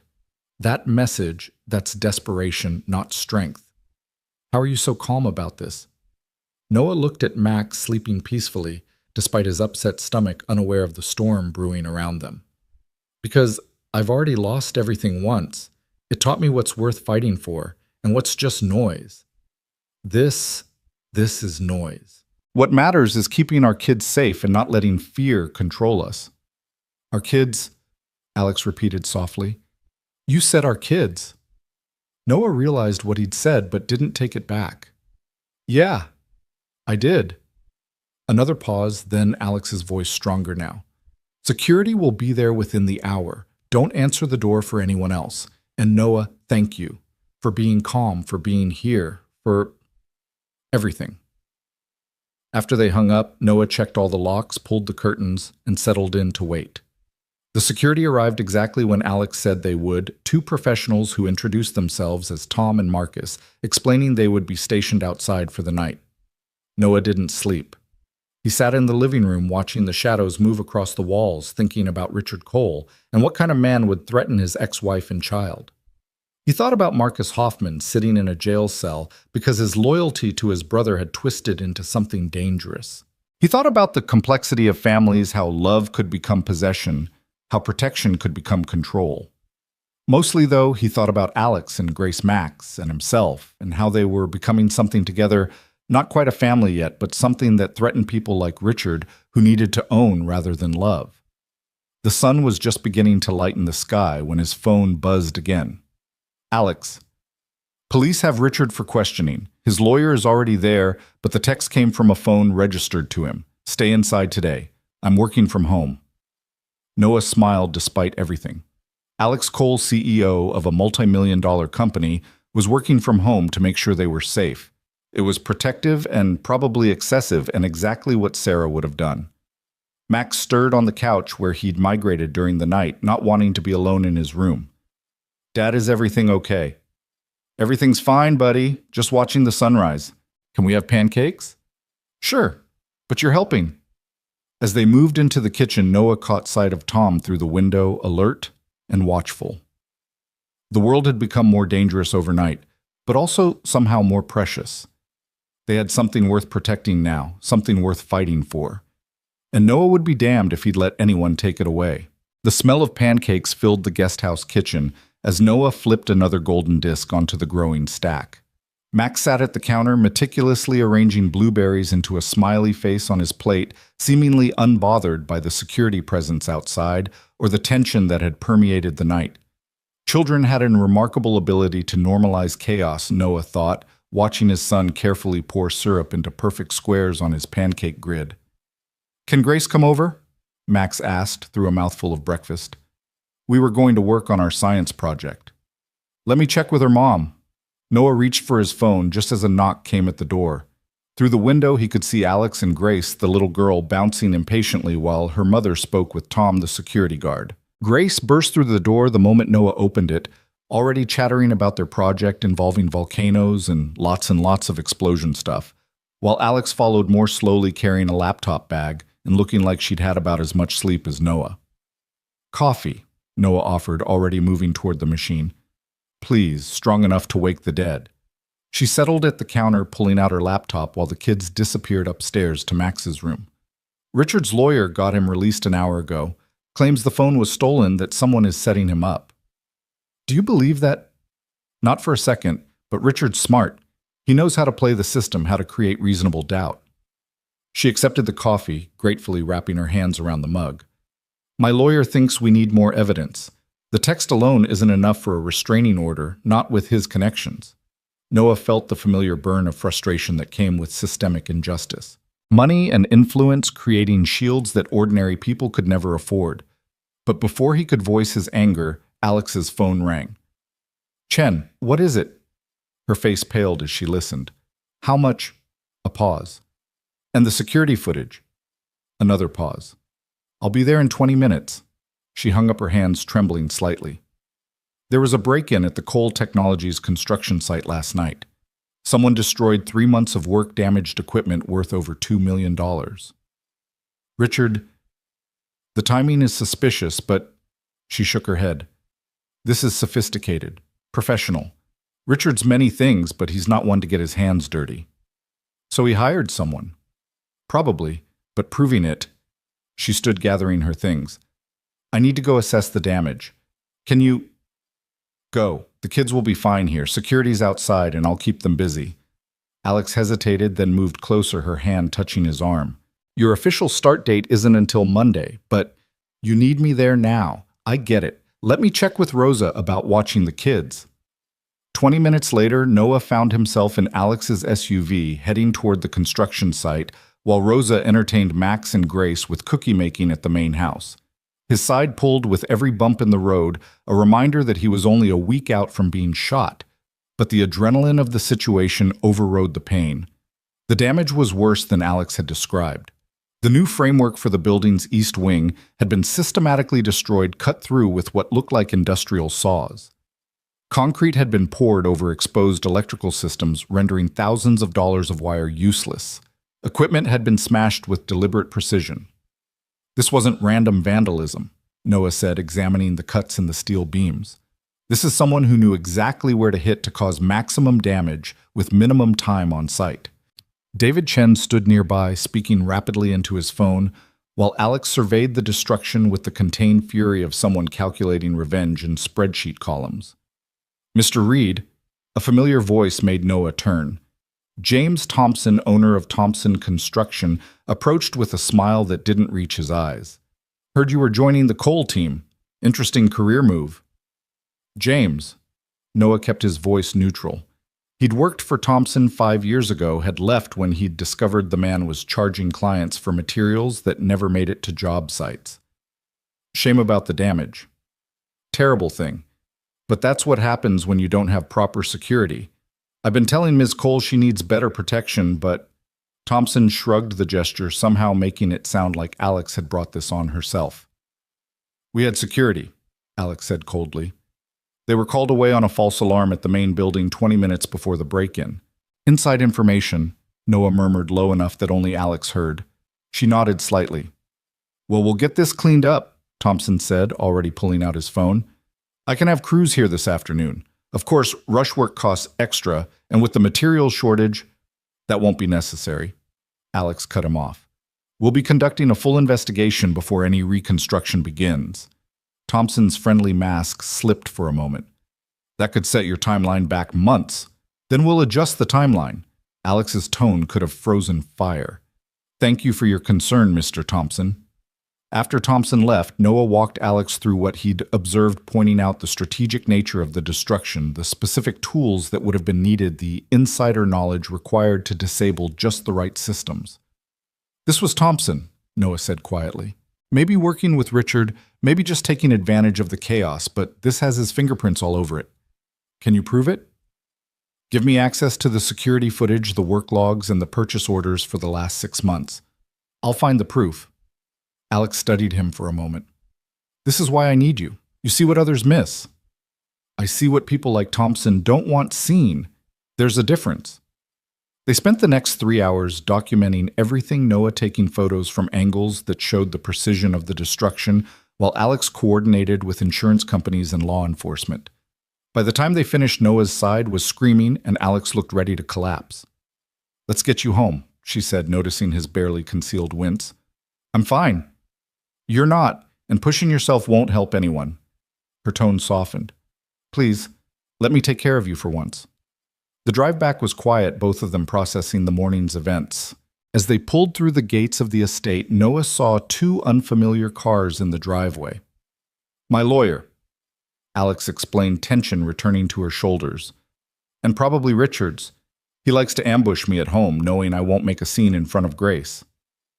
Sure enough, Richard Cole stood on the front steps, all golden confidence and expensive suit, talking animatedly with a man who had lawyer written all over him. Richard was handsome in that polished way that spoke of good genes and better grooming, the kind of man who'd never had dirt under his fingernails or worry lines that weren't carefully Botoxed away. Alexandra, Richard called out as they exited the car, his voice carrying that particular tone of ownership that made Noah's jaw clench. We need to discuss this ridiculous accusation. Anything you have to say can go through lawyers, Alex said, moving to walk past him. Richard stepped into her path and Noah moved instinctively closer, his body angling to put himself between them, if necessary. And this must be the hero, Richard said, his eyes raking over Noah with obvious disdain. The construction worker who thinks he can play in the big leagues. Noah Reed, Noah said evenly, not offering his hand. I know who you are. The question is, do you know who I am, what you're getting involved in? Richard, stop. Alex's voice was tired. Whatever game you're playing. Game? Richard's voice rose. You're accusing me of making threats, Alexandra. Me. After everything I've done for you, everything I gave you. Everything you gave me? Alex laughed sharp and bitter. You mean the debt, the affairs, the constant belittlement? Which gift are we discussing exactly? You always were dramatic. It's what makes you good at business, but terrible at being a wife. Noah stepped forward, but Alex's hand on his arm stopped him. He's trying to provoke a reaction, she said quietly. Don't give him what he wants. Listen to her hero, Richard sneered. She's good at manipulation. Ask her how many men she's gone through since our divorce. Ask her why none of them stay. That's enough. Noah's voice was calm, but carried an edge that made Richard step back slightly. You need to leave, or what you'll shoot me like you shot Marcus. I didn't shoot anyone. I protected a child from a man with a gun. Your brother, if I understand correctly. Richard's face flushed. Marcus is sick. He needs help, not prison. Then maybe you should have gotten him help instead of feeding his delusions about Alex owing you something. You don't know anything about our family. Mr. Cole. Alex's lawyer, a sharp-featured woman named Patricia Reeves, stepped forward. You're in violation of the preliminary agreement to maintain distance during the investigation. I suggest you leave before we add harassment to the charges being considered. Richard's lawyer whispered urgently in his ear, and Richard's jaw clenched. This isn't over, Alexandra. You can't keep Grace from her family forever. Her family tried to kill her, Alex said quietly, and the raw pain in her voice made Noah want to wrap her in his arms. Professionalism be damned. Richard left with a final glare that promised retribution, his lawyer scrambling to keep up. Patricia turned to Alex with a sigh. He's escalating. This visit, the text last night, he's building towards something. I know. Alex rubbed her temples. What are our options? Limited without more concrete evidence. The text helps, but... Patricia glanced at Noah. Mr. Reed, your testimony will be crucial. Marcus's trial is in 3 weeks. Richard will likely be there playing the supportive brother card. We need to be prepared for him to try to paint you as the aggressor. Let him try, Noah said. I know what happened. So do a dozen witnesses. Patricia nodded approvingly. Good. Stay strong, both of you. Men like Richard count on wearing people down. She gathered her briefcase. I'll file for an emergency restraining order based on today's confrontation. It might not stick, but it creates a paper trail. After Patricia left, Alex and Noah stood in the driveway, the space between them charged with unspoken words. Finally, Alex broke. I'm sorry. You didn't sign up for this. Richard, the drama, the danger. Stop. Noah turned her to face him, his hands gentle on her shoulders. I signed up to protect Grace that day in the park. Everything else, that's just life happening. Messy, complicated life. Your life wasn't this messy before. No, it was just empty. The admission surprised him with its truth. Max and I were existing, not living, going through motions, surviving days. This is living, even the hard parts. Alex's eyes filled with tears. She quickly blinked away. You barely know us. I know enough. I know Grace has your strength and your smile. I know you work yourself to exhaustion trying to be everything to everyone. I know you eat takeout straight from the container when you think no one's watching, and you sing off key in the shower, and you check on Grace 17 times a night because you're terrified something will happen if you're not vigilant enough. How do you? The guest house shares a wall with your bathroom. Thin walls. Your version of Taylor Swift is unique. That startled a laugh out of her, genuine and unguarded. That's mortifying. That's human. You're allowed to be human, Alex. She looked at him for a long moment, something shifting in her expression. Monday seems very far away suddenly. What do you mean?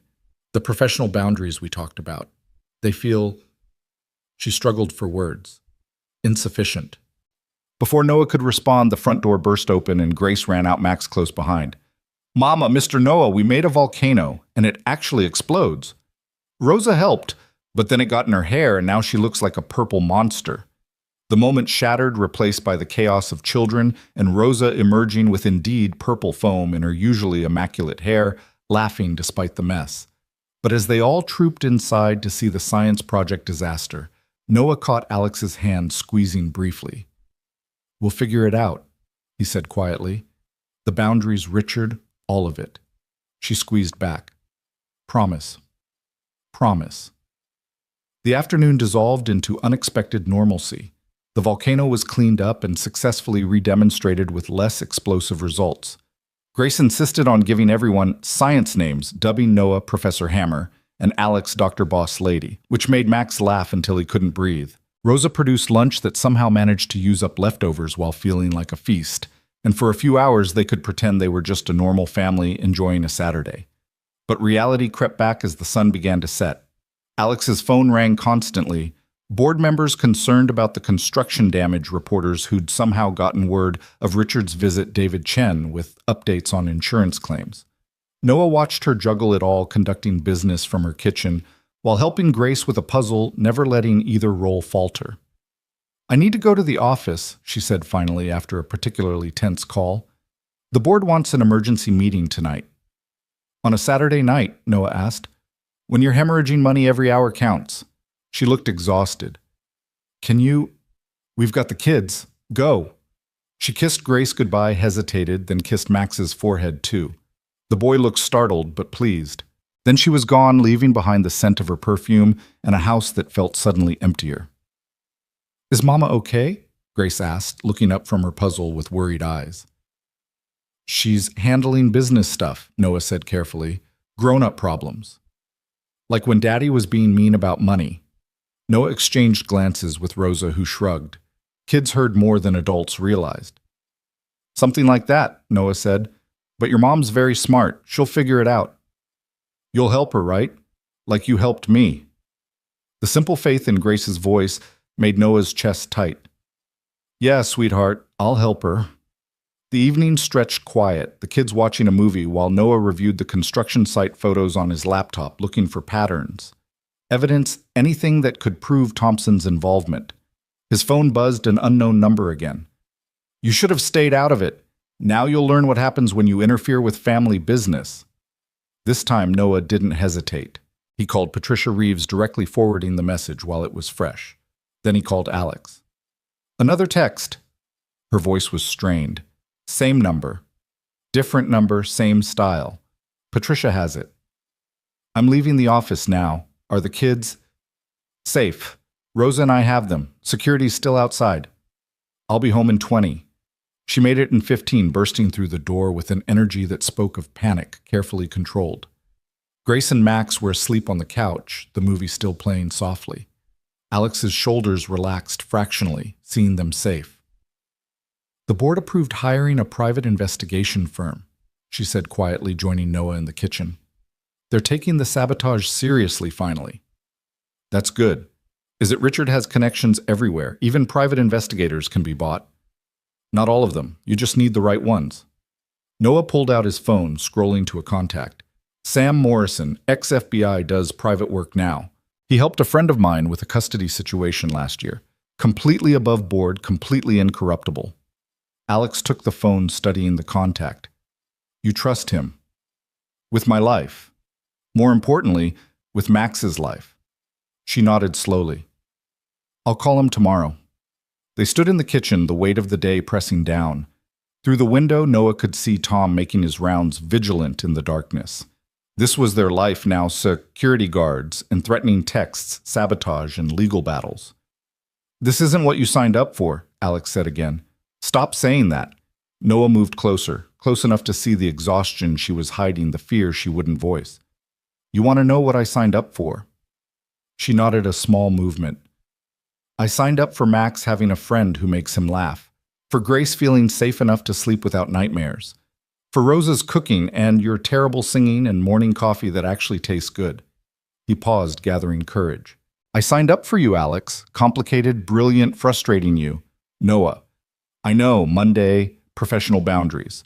But right now it's still Saturday, and on Saturday, I can say that seeing you try to carry everything alone makes me want to share the weight. That watching you with Grace makes me understand what Sarah meant when she said the right person makes you want to be better. That despite everything, Richard, the danger, the complications, I haven't felt this alive since." Alex kissed him. It wasn't gentle or careful, it was desperate and real, tasting of coffee and exhaustion and need. Noah's hands found her waist, pulling her closer, and for a moment the world narrowed to just this. Alex in his arms, soft and strong and absolutely perfect. She pulled back, first eyes wide. I shouldn't have. Yes, you should have. Noah rested his forehead against hers. We'll figure out Monday when Monday comes. Right now, this is right. Is it I'm your boss in 2 days?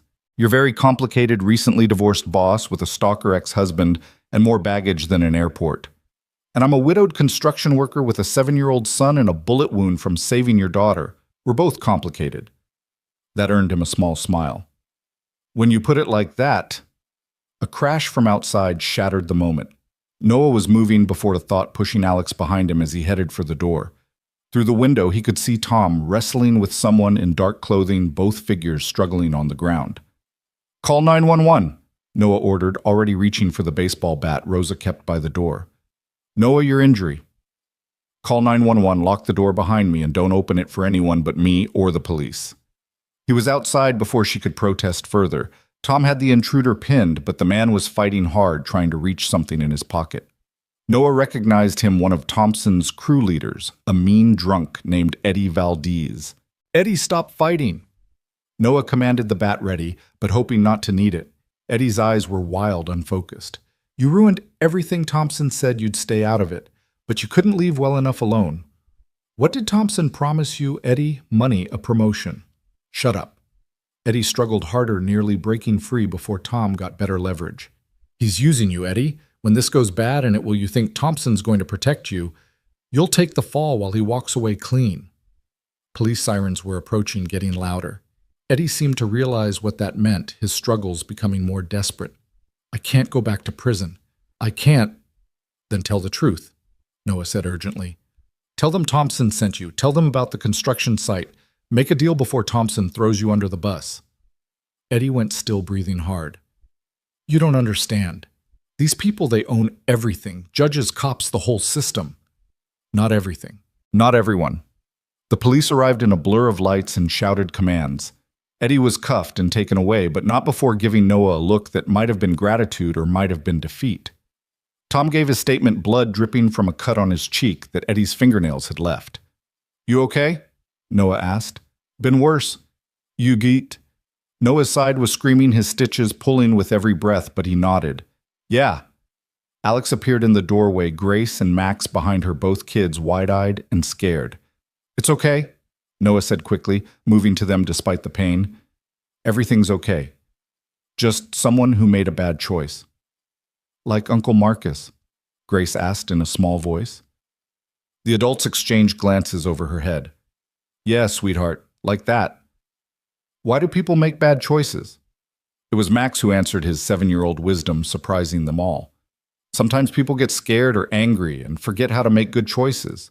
That's why we have to help each other remember. Grace considered this, then nodded solemnly. We'll help each other. Always.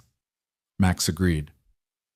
As the police finished their investigation and the kids were settled back in bed with Rosa standing guard, Noah and Alex found themselves alone in the guest house. She insisted on checking his stitches, her fingers gentle as she examined the wound. You pulled 2 of them. You need to see a doctor. Tomorrow. Tonight I just need... He trailed off, not sure what he needed. What? Alex's voice was soft. To know you're all safe. To stop feeling like I'm failing at protecting you the way I failed at protecting Sarah. Alex's hands stilled. Noah, Sarah had cancer. You couldn't protect her from that. Logic and feelings don't always align. No, she agreed. They don't. She finished checking his wound, applying new bandages with practiced efficiency. You didn't fail tonight. You stopped Eddie, got him to question Thompson's hold on him. That's huge. Maybe. Alex curled up beside him on the couch, careful of his injury. Can I tell you something? Always. I haven't felt safe since the divorce. Maybe even before that. Richard made me feel like I was constantly under attack, constantly having to defend my right to exist as I was. But with you, she paused. With you, I remember what safe feels like. Noah pulled her closer, ignoring the protest from his ribs. You are safe. I promise you that. They stayed like that as the night deepened, not talking about Monday or boundaries or the complications waiting for them. Outside Tom's replacement stood watch. Somewhere in the city, Eddie Valdez was probably deciding whether to flip on Thompson. Richard was likely plotting his next move. The threads of danger and opportunity were weaving together in ways they couldn't yet see. But in this moment in the quiet guest house with Alex warm against his side, Noah felt something he hadn't experienced since Sarah's diagnosis, hope that wasn't desperate faith, that wasn't blind. This was real, complicated and messy and dangerous, but real. "Stay," he said quietly, "just to sleep. I need to know you're here." Alex nodded against his shoulder. "Okay." They moved carefully to the bedroom, Noah changing into sleep pants while Alex borrowed one of his t-shirts. It was intimate without being sexual domestic in a way that should have felt strange but didn't. They lay facing each other in the darkness, not touching but close enough to feel each other's warmth. "Tell me something about Sarah," Alex said unexpectedly. "Something that made you fall in love with her." Noah was quiet for a moment, surprised to find the request didn't hurt. "She used to leave notes in my lunch. Every day, even when she was sick. Silly jokes, bad puns, sometimes just 'I love you,' written 17 times. I saved them all." "That's beautiful. Tell me something about before Richard broke your trust." Alex considered. "I used to dance, ballet all through college. I was good, maybe good enough to go professional, but I chose business instead. Richard hated that I'd given up something artistic for something practical, said it proved I had no soul." "Do you still dance?" "Not since Grace was born. Richard said it was undignified for a mother." "Richard's an idiot." That startled a laugh from her. "Yes, he really is." They talked quietly as the night wore on about small things, favorite books and worst jobs, childhood fears and adult dreams. Noah learned that Alex was afraid of spiders, but not boardrooms, that she'd taught herself coding at 12 just to prove she could, that her favorite sound was Grace laughing. Alex learned that Noah had wanted to be an architect before life intervened, that he built elaborate Lego cities with Max every Sunday, that he still set 2 coffee cups out every morning before remembering. "We're going to be okay," Alex said, finally, sleep making her voice soft. "All of us. We're going to be okay." Noah reached across the space between them, finding her hand. "Yeah, we are." As sleep finally claimed them, Noah thought about the strange paths that led people to each other. A month ago, he'd been anonymous, just another face in the crowd. Now he was here in this space between one life and another with this remarkable woman who was rebuilding herself even as she helped him rebuild. Monday would come with its complications. There would be investigations and trials, professional boundaries to navigate, and children's hearts to protect. Richard wouldn't give up easily, and Thompson would fight dirty to protect his interests. But tonight, with Alex's hand in his, and their children safe in the house next door, Noah allowed himself to believe in the possibility of happy endings that came after devastating middles. Sarah would have wanted this for him, he realized. Not a replacement for what they'd had, but something new, something different, something that honored the past while embracing the future. The last thing he heard before sleep took him was Alex's breathing steady and trusting beside him, and he thought that maybe, just maybe, saving Grace that day in the park hadn't just been about protecting one little girl. Maybe it had been about saving all of them. Sunday morning arrived with Grace's small hand patting Noah's face, her whispered, "Mr. Noah, are you awake?" piercing through the fog of sleep. He opened his eyes to find her standing beside the bed. Max behind her, both children looking concerned. Alex stirred beside him, immediately, alert in that way parents learn to be. "What's wrong, sweetheart?" Alex asked, sitting up, his t-shirt hanging loose on her frame. "Rosa says there's people outside. With cameras." Grace's lower lip trembled. "Are they here about the bad man?"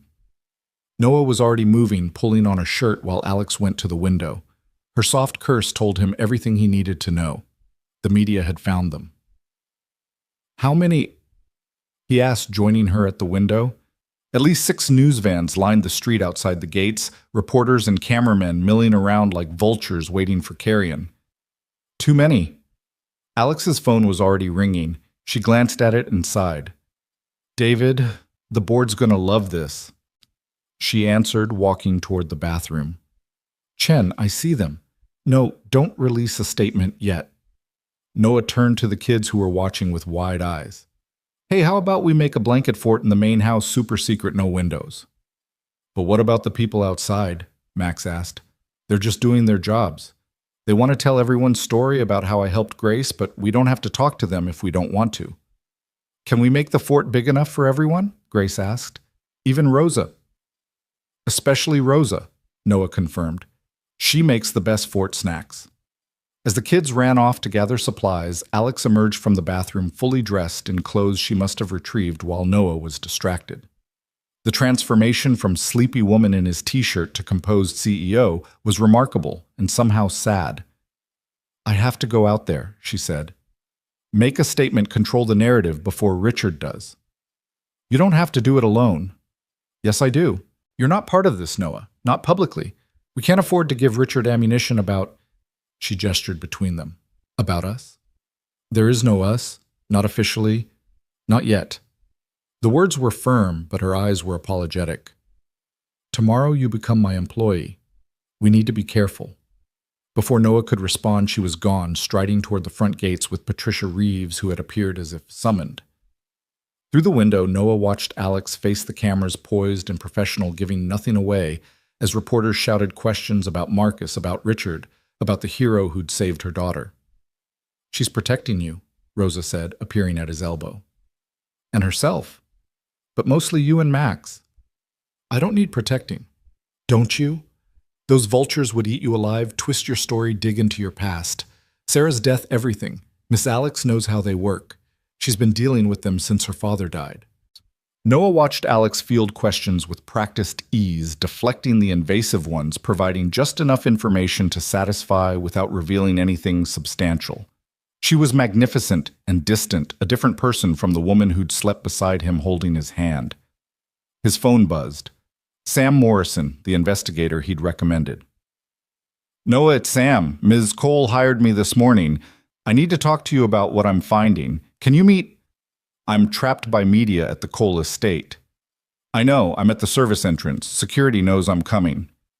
20 minutes later, Sam sat in the guest house kitchen, a tablet full of documents spread between them. Sam was exactly as Noah remembered, unassuming, thorough, the kind of man who could disappear in a crowd or command a room depending on what was needed. Thompson's dirty, but you knew that, Sam began. What you might not know is he's been working with Richard Cole for 3 years. Shell companies, hidden transfers, the whole setup. 3 years, but Alex and Richard divorced 2 years ago.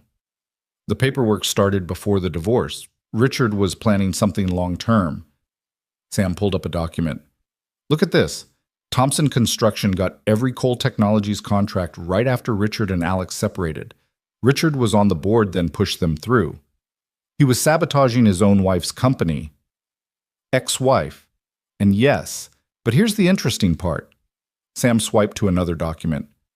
The insurance payouts from the accidents and delays, they went to accounts connected to Richard.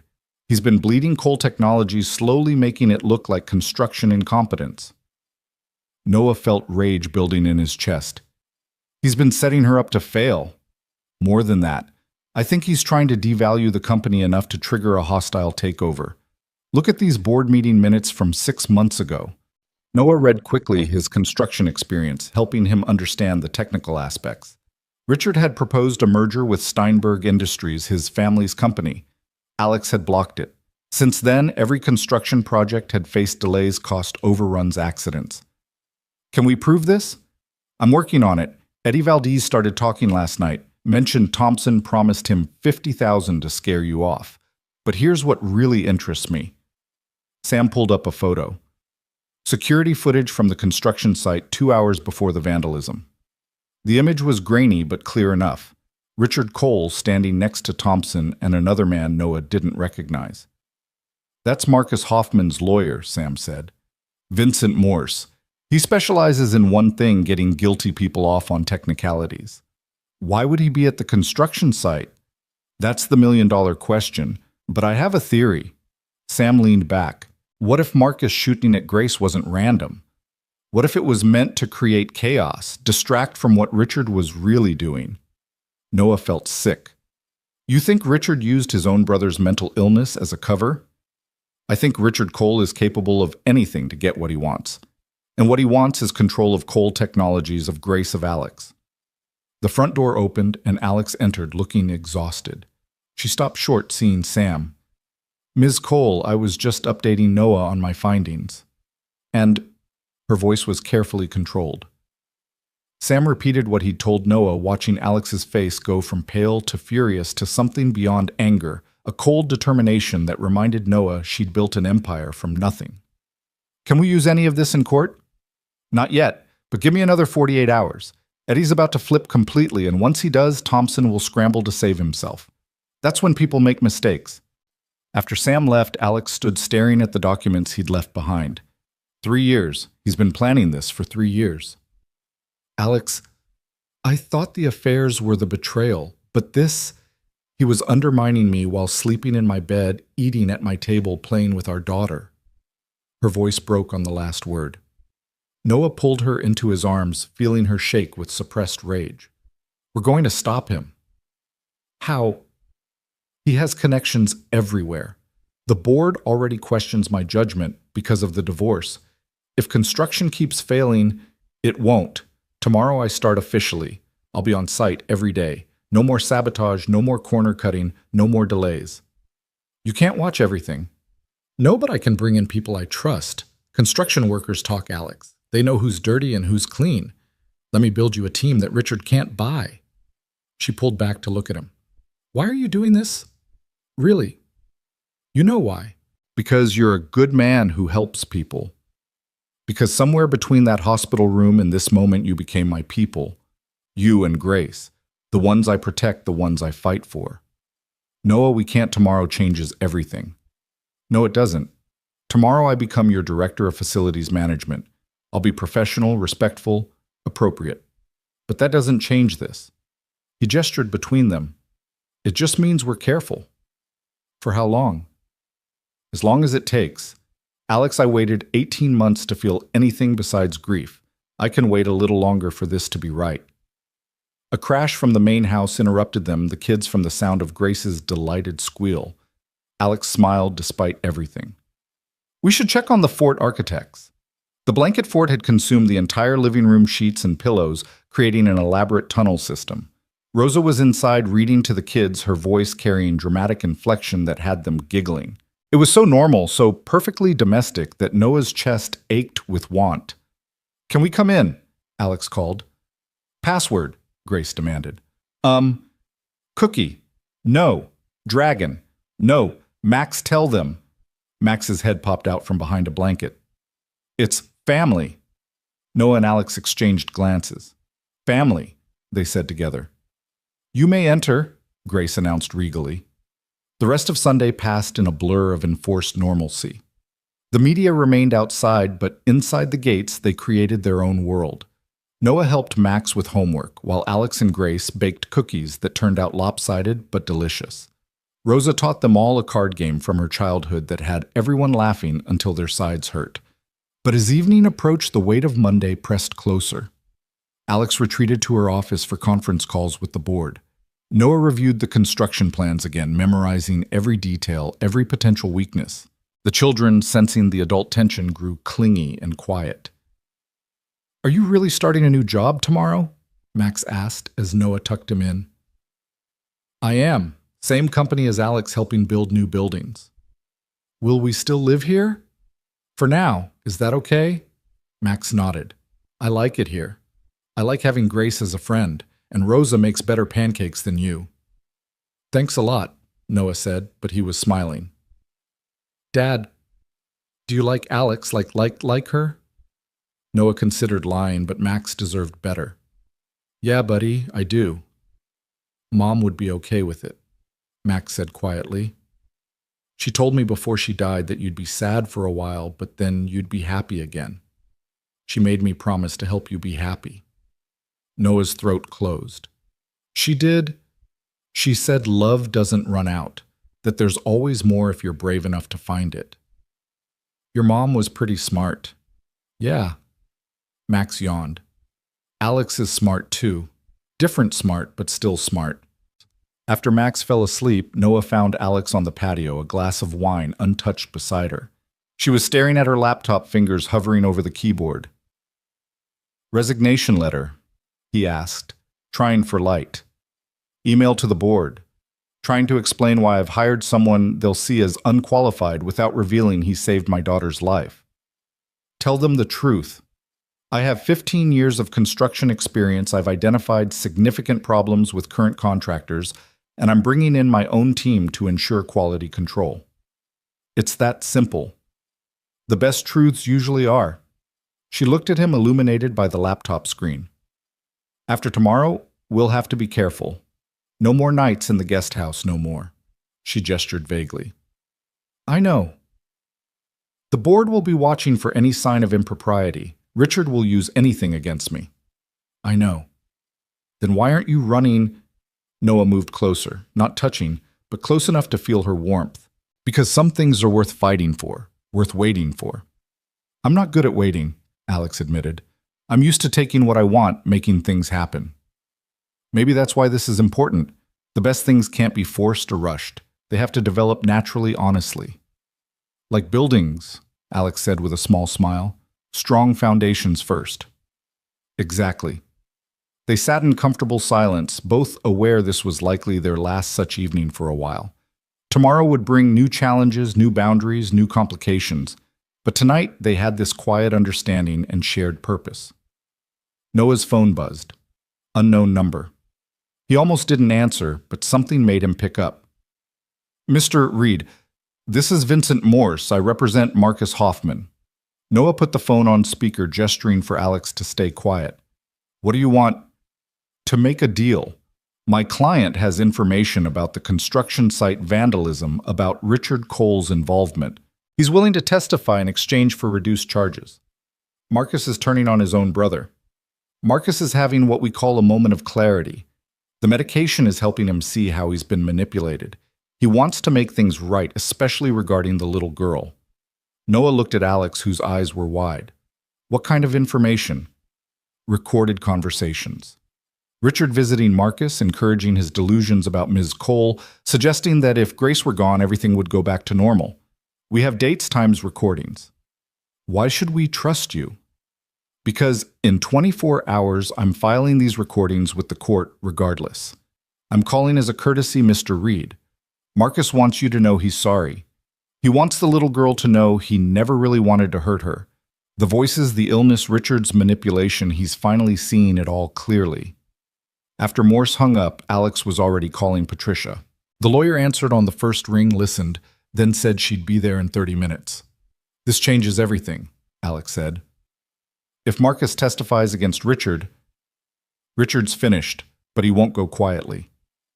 No, Alex agreed. He won't. As if summoned by his name, Alex's phone rang. Richard.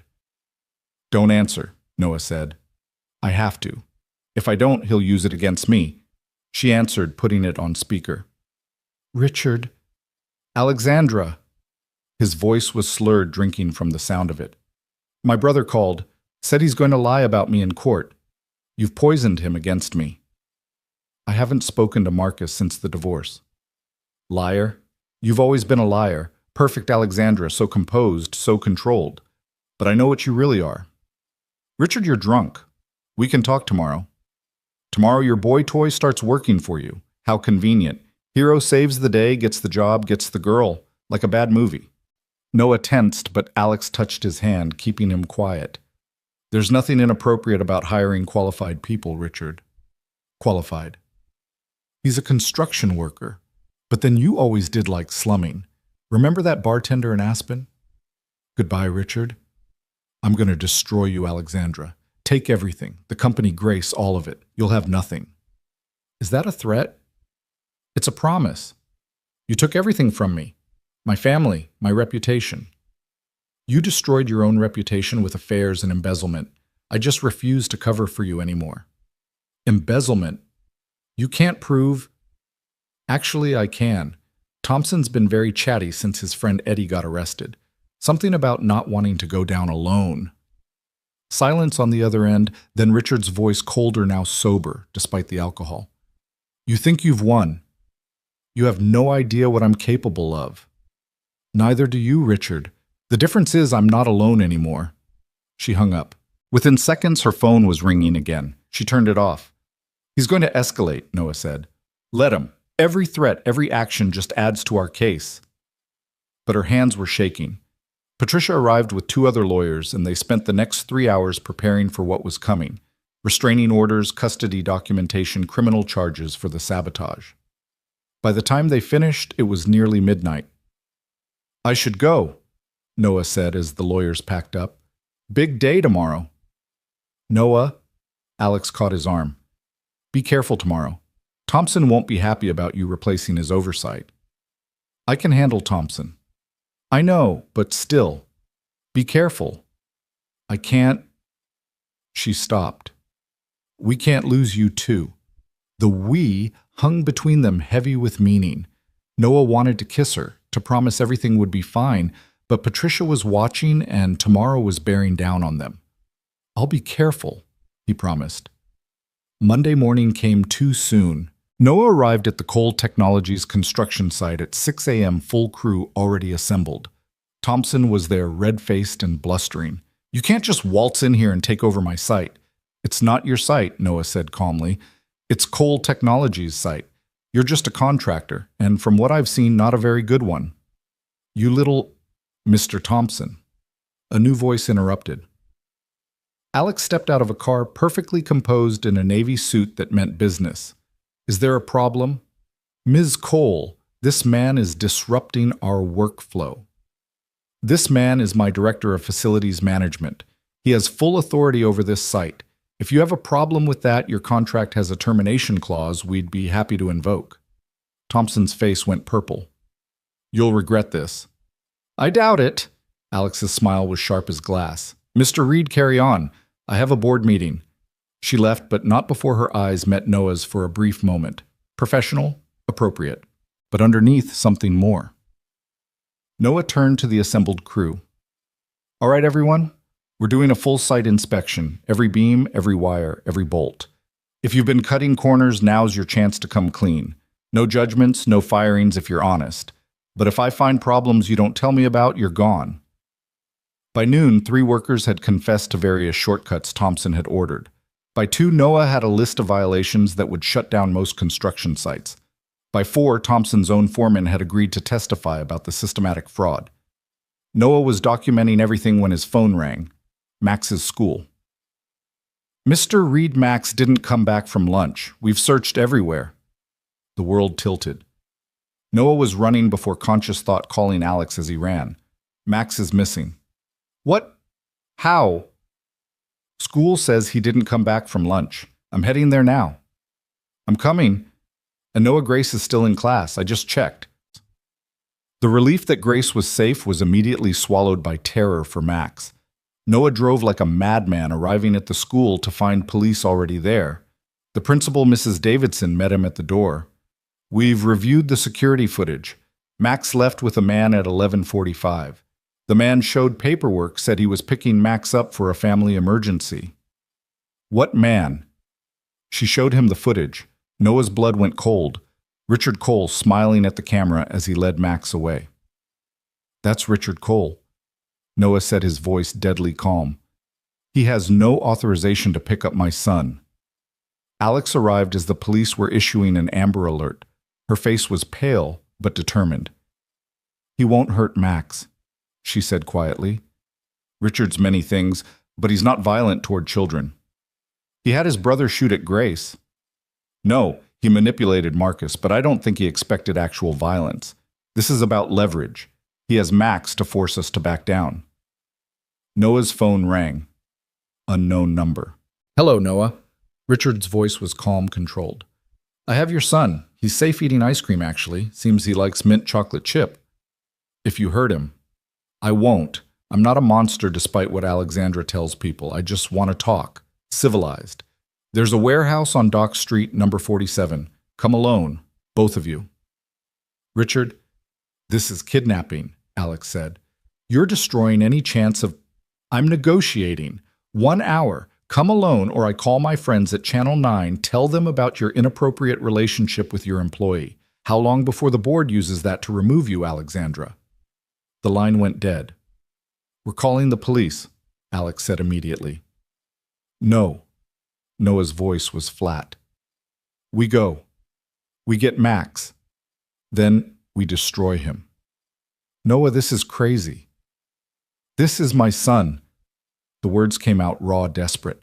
I can't lose him too. I can't. Alex grabbed his face in both hands, forcing him to look at her. You won't. We won't. But we're not going alone. Sam Morrison and his team will follow. Patricia will have police on standby. We play along, but we play smart.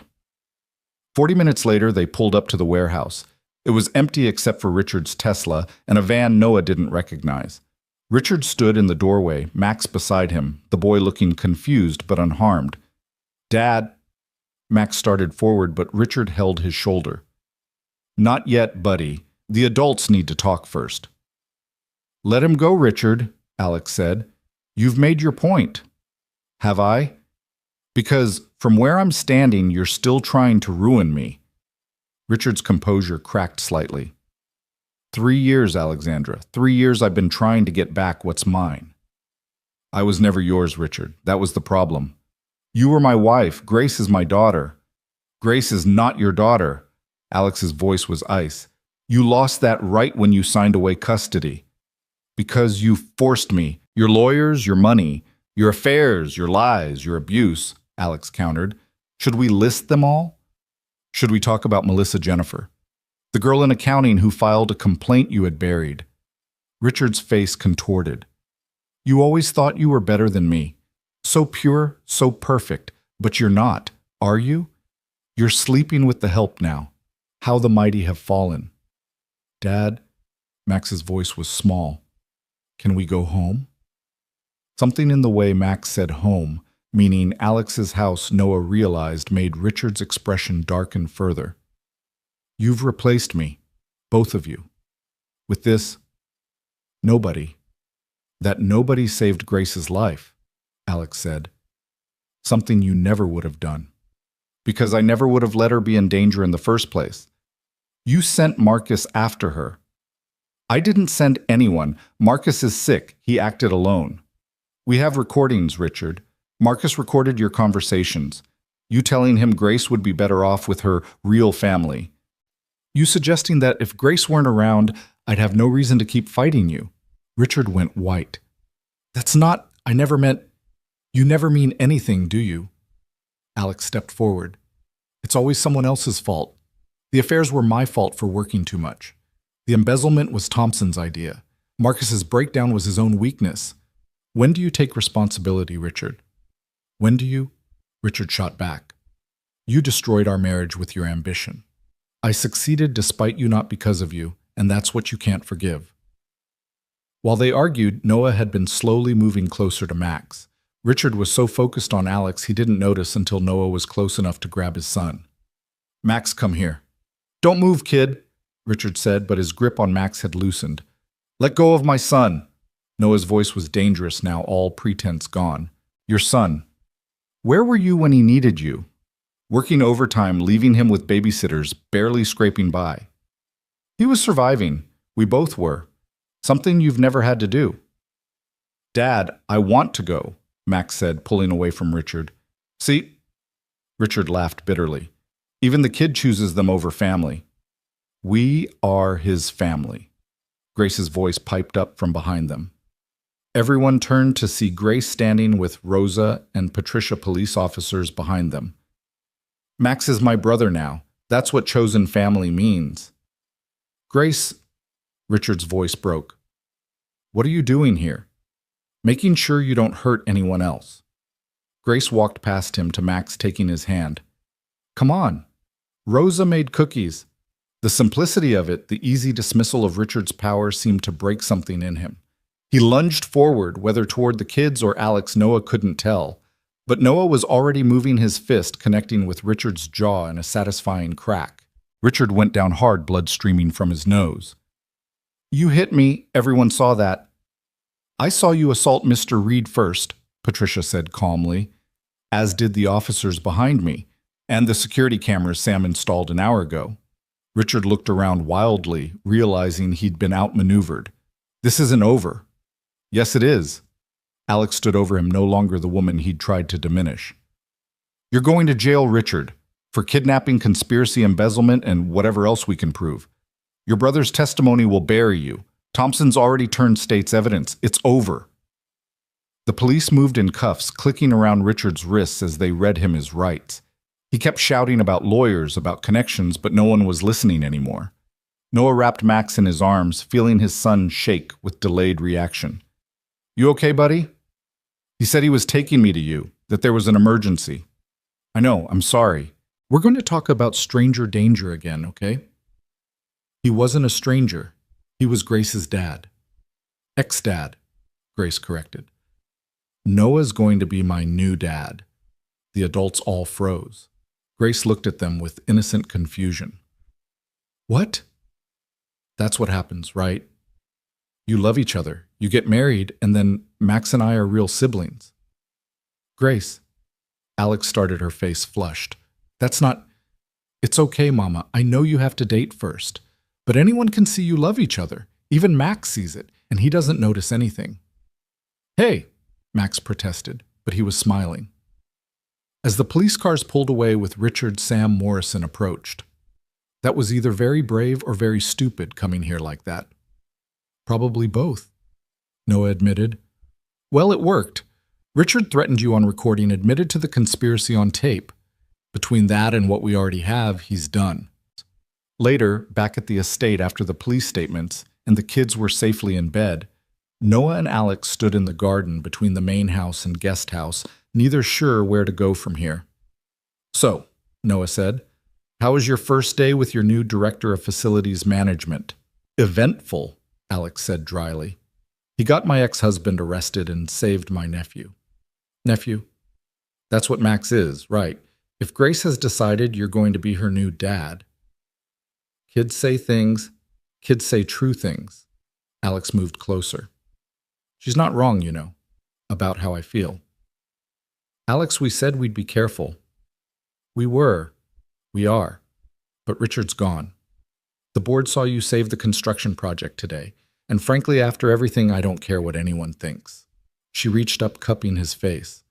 I love you, Noah Reed. It's too soon and too complicated and probably too everything, but I love you. Noah kissed her, pouring everything he couldn't say into it. When they broke apart, both breathing hard, he rested his forehead against hers. I love you too. Have since you brought me terrible Chinese food and told me your mother was a character flaw. Alex laughed, the sound free and genuine. That was terrible Chinese food. The worst. They stood there holding each other as the night deepened around them. Tomorrow would bring lawyers and trials, construction sites, and board meetings. There would be explanations to the kids properly this time, and decisions about the future that couldn't be rushed. But tonight, with Richard gone and their children safe with the truth finally spoken between them, Noah felt something he hadn't experienced in so long he'd almost forgotten its name. Peace. So, Alex said against his chest, your place or mine? Yours has better coffee. Mine has Grace having nightmares at 3 a.m. Mine has Max's Lego collection spread across every surface. Yours it is, Alex decided, at least until we figure out how to blend our chaos properly. As they walked toward the guest house, Noah thought about the strange journey that had brought them here. A bullet meant for a little girl had torn through more than just his flesh. It had torn through the walls. Both of them had built the careful isolation they'd used to protect themselves from more loss. The courtroom was packed 3 weeks later, every seat filled with reporters, Cole Technologies board members, and curious observers who'd followed the story since it first broke. Noah adjusted his tie for the 10th time, the fabric feeling like it was choking him despite Alex's assurance that it was perfectly fitted. Beside him, Max sat unnaturally still in his own small suit, his hand gripping Noah's tightly. Remember what we practiced? Noah asked quietly. Max nodded. Tell the truth, speak clearly, and don't be afraid. That's my brave boy. Across the aisle, Alex sat with Grace, both of them composed despite the circus surrounding them. Alex caught Noah's eye and mouthed, "Breathe." He tried, but the air felt thick with anticipation and dread. Marcus Hoffman was already on the stand looking nothing like the wild-eyed man who'd terrorized the park that September day. Medication and weeks of treatment had restored clarity to his features, though guilt haunted his eyes as he looked at Grace. "Mr. Hoffman," the prosecutor began, "can you tell us about your conversations with your brother Richard Cole in the weeks leading up to the incident?" Marcus's voice was steady but hollow. "Richard visited me frequently after I stopped taking my medication. He knew I was struggling with delusions about Alexandra stealing our family. Instead of getting me help, he encouraged those delusions." "How did he encourage them?" "He told me Grace was supposed to be with our family, that Alexandra had poisoned her against us. He said if Grace wasn't in the picture, Alexandra would have no power over him anymore." Marcus's voice cracked. "I want to be clear, he never explicitly told me to hurt anyone, but he knew I was unstable and he fed my paranoia anyway." The prosecutor presented the recordings, then Richard's voice filling the courtroom with its calculated manipulation. Noah watched the jury's faces shift from skepticism to disgust as they heard Richard carefully plant ideas while maintaining plausible deniability.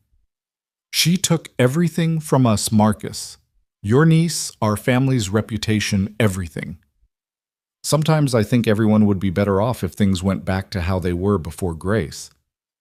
I'm not saying do anything, but Alexandra needs to understand she can't keep us from our family forever." When it was Noah's turn to testify, his legs felt like water.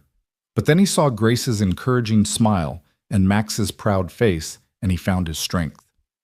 "Mr. Reed, can you describe what happened that day in the park?"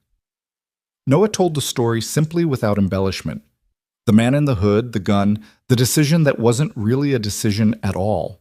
He described the bullet tearing through him, Grace's small hands, trying to stop the bleeding, the terror and determination in her young face.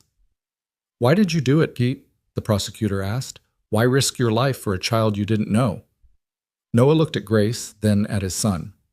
"Because that's what you do. You protect kids. Any kid. Every kid. It doesn't matter whose they are." Richard's defense attorney tried to paint Noah as an opportunist, someone who'd used the shooting to insert himself into a wealthy family's life. But the strategy backfired when Noah calmly presented his initial refusal of Alex's money, his resistance to taking the job, his insistence on maintaining professional boundaries. "Mr. Reed, isn't it true you're now in a relationship with Ms. Cole?" "Yes." "And that relationship began while you were recovering in her guest house?" "No.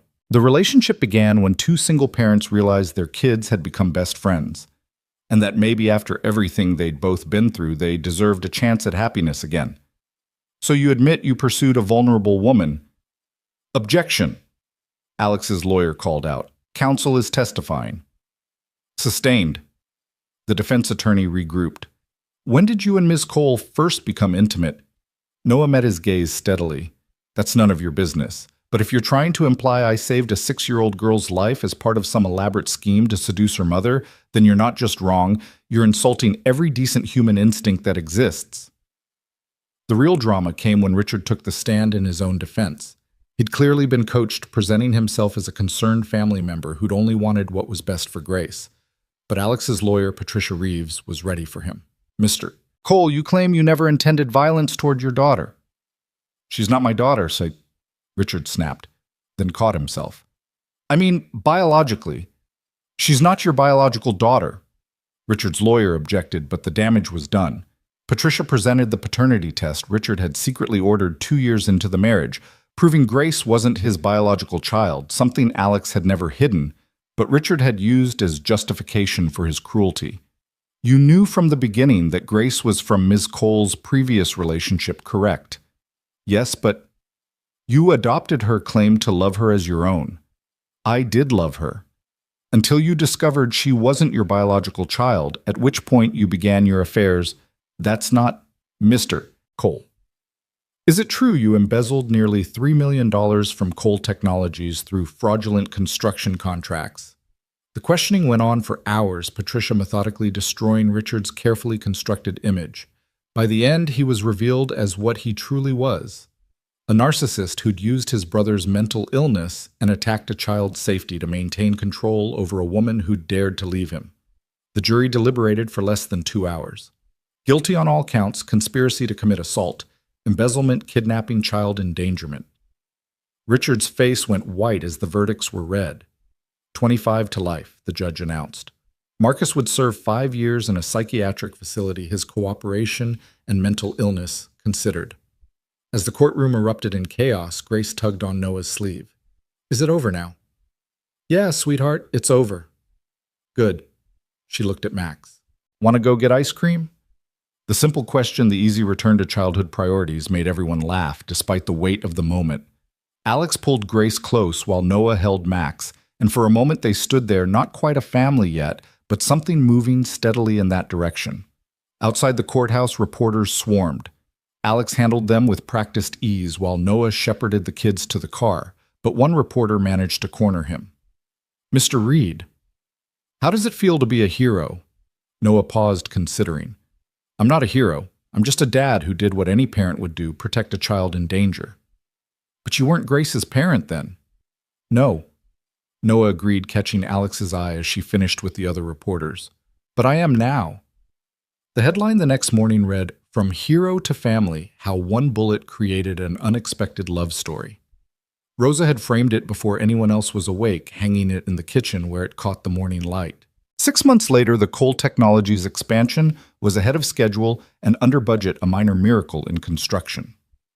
Noah stood on the scaffolding reviewing plans with his foreman Jimmy Martinez, someone he'd brought in to replace Thompson's corrupt crew. The site hummed with efficient activity workers who knew they were respected and well paid doing quality work. "Boss Ms. Cole's here," Jimmy called up. Noah climbed down to find Alex in a hard hat and steel-toed boots, somehow making safety gear look elegant. "Thought I'd check on our progress." "Our site manager might object to the CEO showing up unannounced," Noah teased. "Good thing I know the site manager." She pulled him behind a stack of materials, kissing him quickly. "The board approved the second phase funding. We can break ground next month." "That's fantastic." He studied her face. "But that's not why you're here." "Am I that transparent?" "Only to me." Alex pulled out her phone, showing him an email. "Richard's lawyer, he wants to appeal." Noah felt the familiar surge of protective anger. "On what grounds?" "Ineffective counsel, compromised jury, the usual desperate attempts." She pocketed the phone. "Patricia says not to worry, that it's standard procedure and will go nowhere." "But you're worried anyway." "I'm tired of looking over my shoulder. Grace still has nightmares sometimes." Max flinches when someone who looks like Richard walks by. "When does it actually end?" Noah pulled her close, not caring who might see. "It ends when we decide it does." "Richard's in prison. He has no power except what we give him by worrying, so we stop worrying and start living. Simple as that." "Simple as that. Besides, we have a birthday party to plan." Alex smiled. Grace was turning 7 next week, and she'd requested a joint party with Max, whose birthday was 3 days after hers. The kids had been inseparable since the trial, referring to each other as brother and sister to anyone who'd listen. That evening, they all gathered for dinner at the main house, a tradition that had evolved naturally over the months. Noah had officially moved out of the guest house, though not into the main house. Instead, he'd kept his apartment as a transitional space, spending most nights at Alex's, but maintaining enough separation to move slowly, carefully, making sure the kids were adjusting well. "Can we talk about something?" Grace announced as Rosa served dessert. The adults exchanged glances. Grace's serious tone could mean anything from a philosophical question about death to a request for a pony. "Of course, sweetheart," Alex said. "Max and I have been discussing, and we think you should get married." Noah choked on his water. Alex's fork clattered to her plate. "Not right now," Max added hastily. "But like soon, before we get too old." "You're 7 and 8, Noah pointed out. "Exactly. We're not getting any younger," Grace said solemnly. "And if you wait too long, we'll be teenagers and too embarrassed to be in the wedding." "You've really thought this through," Alex said, her voice admirably steady. "We made a presentation," Max said, pulling out a tablet. "Want to see?" What followed was a surprisingly sophisticated PowerPoint presentation, complete with graphs showing happiness levels, Since Noah and Alex met a cost-benefit analysis of marriage versus dating and testimonials from Rosa and Eleanor about why they should just get on with it already. "You got my mother involved in this," Alex asked. "Grandma Eleanor said you need a push sometimes," Grace explained, and Rosa said Mr. Noah is too respectful to propose without being sure you're ready. Noah and Alex looked at each other, both trying not to laugh. Their 8- and 7-year-old children had created a marriage proposal presentation with charts and graphs. "What do you think?" Alex asked him. "The data is pretty compelling." "The happiness metrics are impressive," Noah agreed, "but I noticed there's no timeline specified." "We figured 6 months," Max said. "That way we can have a summer wedding. I don't look good in winter colors." That broke the tension, everyone laughing, as Max seriously explained his concerns about burgundy bow ties clashing with his complexion. But later, after the kids were in bed, Noah and Alex sat on the patio considering their children's presentation. "They're not wrong," Alex said quietly. "The happiness levels have increased significantly." "Is that how we're making decisions now? Based on PowerPoint presentations by elementary schoolers?" "We could do worse. They included animations and everything." Noah laughed, then grew serious. "Alex, I don't want to rush you. We've been through so much." "Noah," she turned to face him fully. "Do you know what I realized during that presentation? We're already a family. We have been for months. The kids know it. Rosa knows it. My mother's been planning the wedding since you got shot. We're the only ones pretending we're still figuring it out." "So what are you saying?" "I'm saying maybe our kids are smarter than we are." She stood, then shocked him by dropping to one knee. "Noah Reed, you saved my daughter, rebuilt my company, and showed me that love after betrayal is possible. Will you marry me?" Noah stared at her, this brilliant, beautiful woman who'd just turned tradition on its head. "You're proposing to me. Someone has to. You're too respectful to do it without a 3-year planning period." "I was going to propose on Grace's birthday," Noah admitted, pulling a small box from his pocket. "I've been carrying this around for a month." Alex laughed, tears streaming down her face. "Of course you have." "So is that a yes?" she asked, still on one knee. "Only if you say yes to mine." Noah knelt beside her. "Alexandra Cole, you brought me back to life when I thought I was just surviving. You gave Max a family and me a reason to believe in tomorrow. Will you marry me?" "Yes. Yes." They kissed there on the patio, both on their knees, both crying and laughing simultaneously. When they finally stood, they found Max and Grace watching from the doorway, identical grins on their faces. "We knew you were listening," Alex said. "We knew you knew," Grace replied. "But someone had to make sure you actually did it." "Group hug," Max announced, and then they were all together, a tangle of arms and laughter and love that had been forged in trauma, but refined into joy. The wedding was indeed 6 months later, on a perfect June day in the garden, where so much of their story had unfolded. Grace and Max served as maid of honor and best man, taking their duties seriously enough to create another PowerPoint presentation about proper wedding party responsibilities. Eleanor walked Alex down the aisle, whispering something that made her daughter laugh through her tears. Jimmy Martinez stood as Noah's groomsman, while Rosa sat in the front row sobbing happily into a handkerchief. Patricia Reeves officiated. It turned out she was also ordained one of many surprises about the shrewd lawyer. Her ceremony was brief but perfect, acknowledging the winding path that had brought them together while celebrating the future they were choosing to build. "Noah and Alex have written their own vows," Patricia announced. Noah went first, his construction-roughened hands holding Alex's manicured ones. "Alex, 6 months after Sarah died, Max asked me if I'd ever be happy again. I told him someday, maybe. I lied. I couldn't imagine happy anymore. Then you walked into my hospital room with terrible Chinese food and even worse jokes, and something in me remembered what it felt like to hope. You didn't fix me. I wasn't broken. But you reminded me that I was still alive, still capable of love, still worthy of joy. I promise to protect you and Grace with everything I have to support your dreams, even when they scare me, and to never ever let you sing Taylor Swift without backup." Alex was cry-laughing by the end. Her vows were typically organized, but no less emotional. "Noah, I built an empire on the principle that needing no one meant no one could hurt me. Then you threw yourself between my daughter and a bullet, asking nothing in return, and my carefully constructed walls crumbled. You showed me that strength isn't about standing alone, it's about knowing who to stand with. I promise to trust you even when my instincts say to control everything, to make space for your dreams alongside mine, and to always save you the last egg roll. Max presented the rings with mathematical precision, while Grace scattered rose petals with artistic flair. When Patricia pronounced them husband and wife, the kiss was interrupted by Grace announcing, "Finally, we're officially siblings," which made everyone laugh. The reception was elegant but warm, held under twinkling lights strung through the garden. The kids gave a joint Best Man Maid of Honor speech that included charts showing projected happiness, increases post-marriage, and a promise to be the best siblings ever, even when we're teenagers and supposedly embarrassing. Sam Morrison, who'd become a family friend after his investigation, raised a toast to Noah and Alex, proof that sometimes the best things come from the worst moments, and to Grace and Max, who apparently run the most effective matchmaking service in Denver. As the evening wound down, Noah found himself standing where it all began, or at least where the aftermath began, the spot where he'd first kissed Alex, where they'd made promises about waiting and boundaries and being careful. "No regrets?" Alex asked, joining him, her wedding dress rustling in the evening breeze. "Only one." Her face fell slightly. "What? I regret not getting shot sooner." "Noah." She hit his arm, but she was laughing. "Think about it. If Marcus had waited even a week, Max and Grace might not have bonded the same way. You might have hired someone else for the construction job. We might have passed each other forever, two single parents, too wrapped up in survival to see what was possible."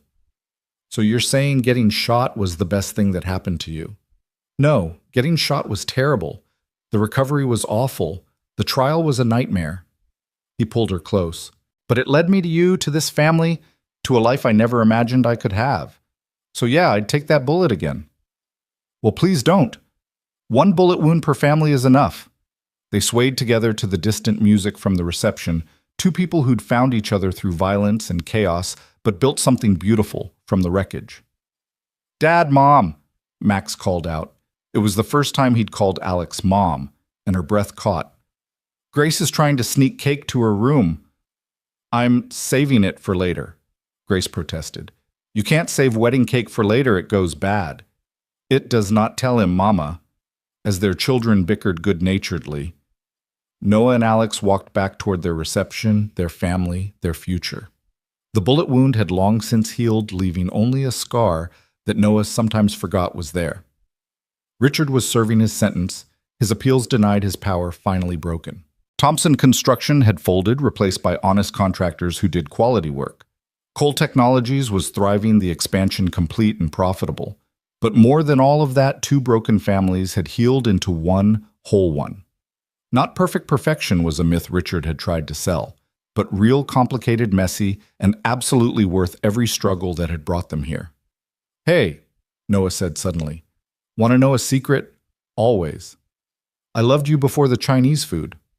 When you promised to take care of Max while I was being wheeled into surgery, you didn't know us, you'd just watch me bleed all over your daughter, and your first instinct was to make sure my kid would be okay. That's when I knew you were extraordinary." Alex stopped walking, pulling him in for a kiss that had their guests cheering and their kids making exaggerated gagging noises. "Want to know my secret?" she whispered against his lips. "Tell me. I loved you when you told Grace she was brave while you were bleeding out. You were dying, and you took the time to make sure she wouldn't blame herself. That's when I knew you were the one." They stood there in their garden, surrounded by family and friends, the lights twinkling above them like stars they'd wished on without realizing it. Tomorrow would bring normal life work and school homework and board meetings, all the mundane chaos of a blended family navigating the world. But tonight was theirs, a celebration of survival and choice of love, found in unexpected places and families formed by something stronger than blood. Tonight, Noah Reed and Alexandra Cole Reed stood together, proof that sometimes the worst moments of our lives are just preparing us for the best ones. Grace and Max ran over, grabbing their parents' hands, pulling them toward the dance floor, where Rosa was teaching everyone a traditional dance from her childhood. Eleanor was partnering with Sam Morrison, both of them laughing at their clumsy steps. Patricia Reeves was explaining the legal implications of marriage to anyone who'd listen, while Jimmy Martinez and his crew had formed an impromptu band with borrowed instruments. Come on, Grace insisted. It's our song. It wasn't their song. It was some pop tune the kids loved, but Noah and Alex let themselves be dragged onto the floor anyway, because that's what family did. They showed up, they participated, they loved each other through bullets and trials, through PowerPoint presentations, and wedding days, through all the ordinary and extraordinary moments that wove lives together into something unbreakable. As Noah spun his daughter now officially. While Alex dipped Max dramatically, making him shriek with laughter, he thought about the butterfly effect of single moments. One man with a gun in a park, one split-second decision to act, one bullet that had torn through flesh but somehow created a family. The music swelled, their guests joined them on the floor, and Noah Reed danced with his wife, his children, his chosen family, knowing that sometimes the best things in life come from the moments that almost break us. Sometimes heroes aren't the people who seek glory, but the ones who simply refuse to let harm come to those who need protecting. And sometimes, if you're very lucky, saving someone else ends up saving yourself too. The party went on late into the night, but eventually guests departed, kids fell asleep in chairs, and the garden grew quiet. Noah and Alex stood together surveying the beautiful chaos of their wedding's aftermath. "So, Mrs. Cole Reed," Noah said, "what now?" "Now, Mr. Reed, we live happily ever after." That simple, that complicated, but worth it. They gathered their sleeping children. Max drooling on Noah's shoulder. Grace clutched in Alex's arms and walked toward their house singular now. No more guest house separation. Tomorrow they'd leave for a honeymoon while the kids stayed with Eleanor, but tonight they'd all pile into the big bed, probably with someone's foot in someone else's face by morning. It wasn't the life either of them had planned. But as Noah looked at his family, at the woman who'd taken a chance on a bleeding construction worker, at the children who'd orchestrated their happiness with presentations and determination, he knew it was exactly the life they were meant to have. The bullet scar pulled, sometimes reminding him of that September day when everything changed. But it no longer hurt. It had become just another part of his story, the violent beginning of something beautiful, the moment when 4 separate lives began their journey toward becoming one family. And as they closed the door on their wedding day, as they settled their children and themselves into bed, as Alex reached for his hand in the darkness and whispered, "Thank you for saving her," Noah whispered back, "Thank you for saving us all." Outside, Denver slept under a canopy of stars.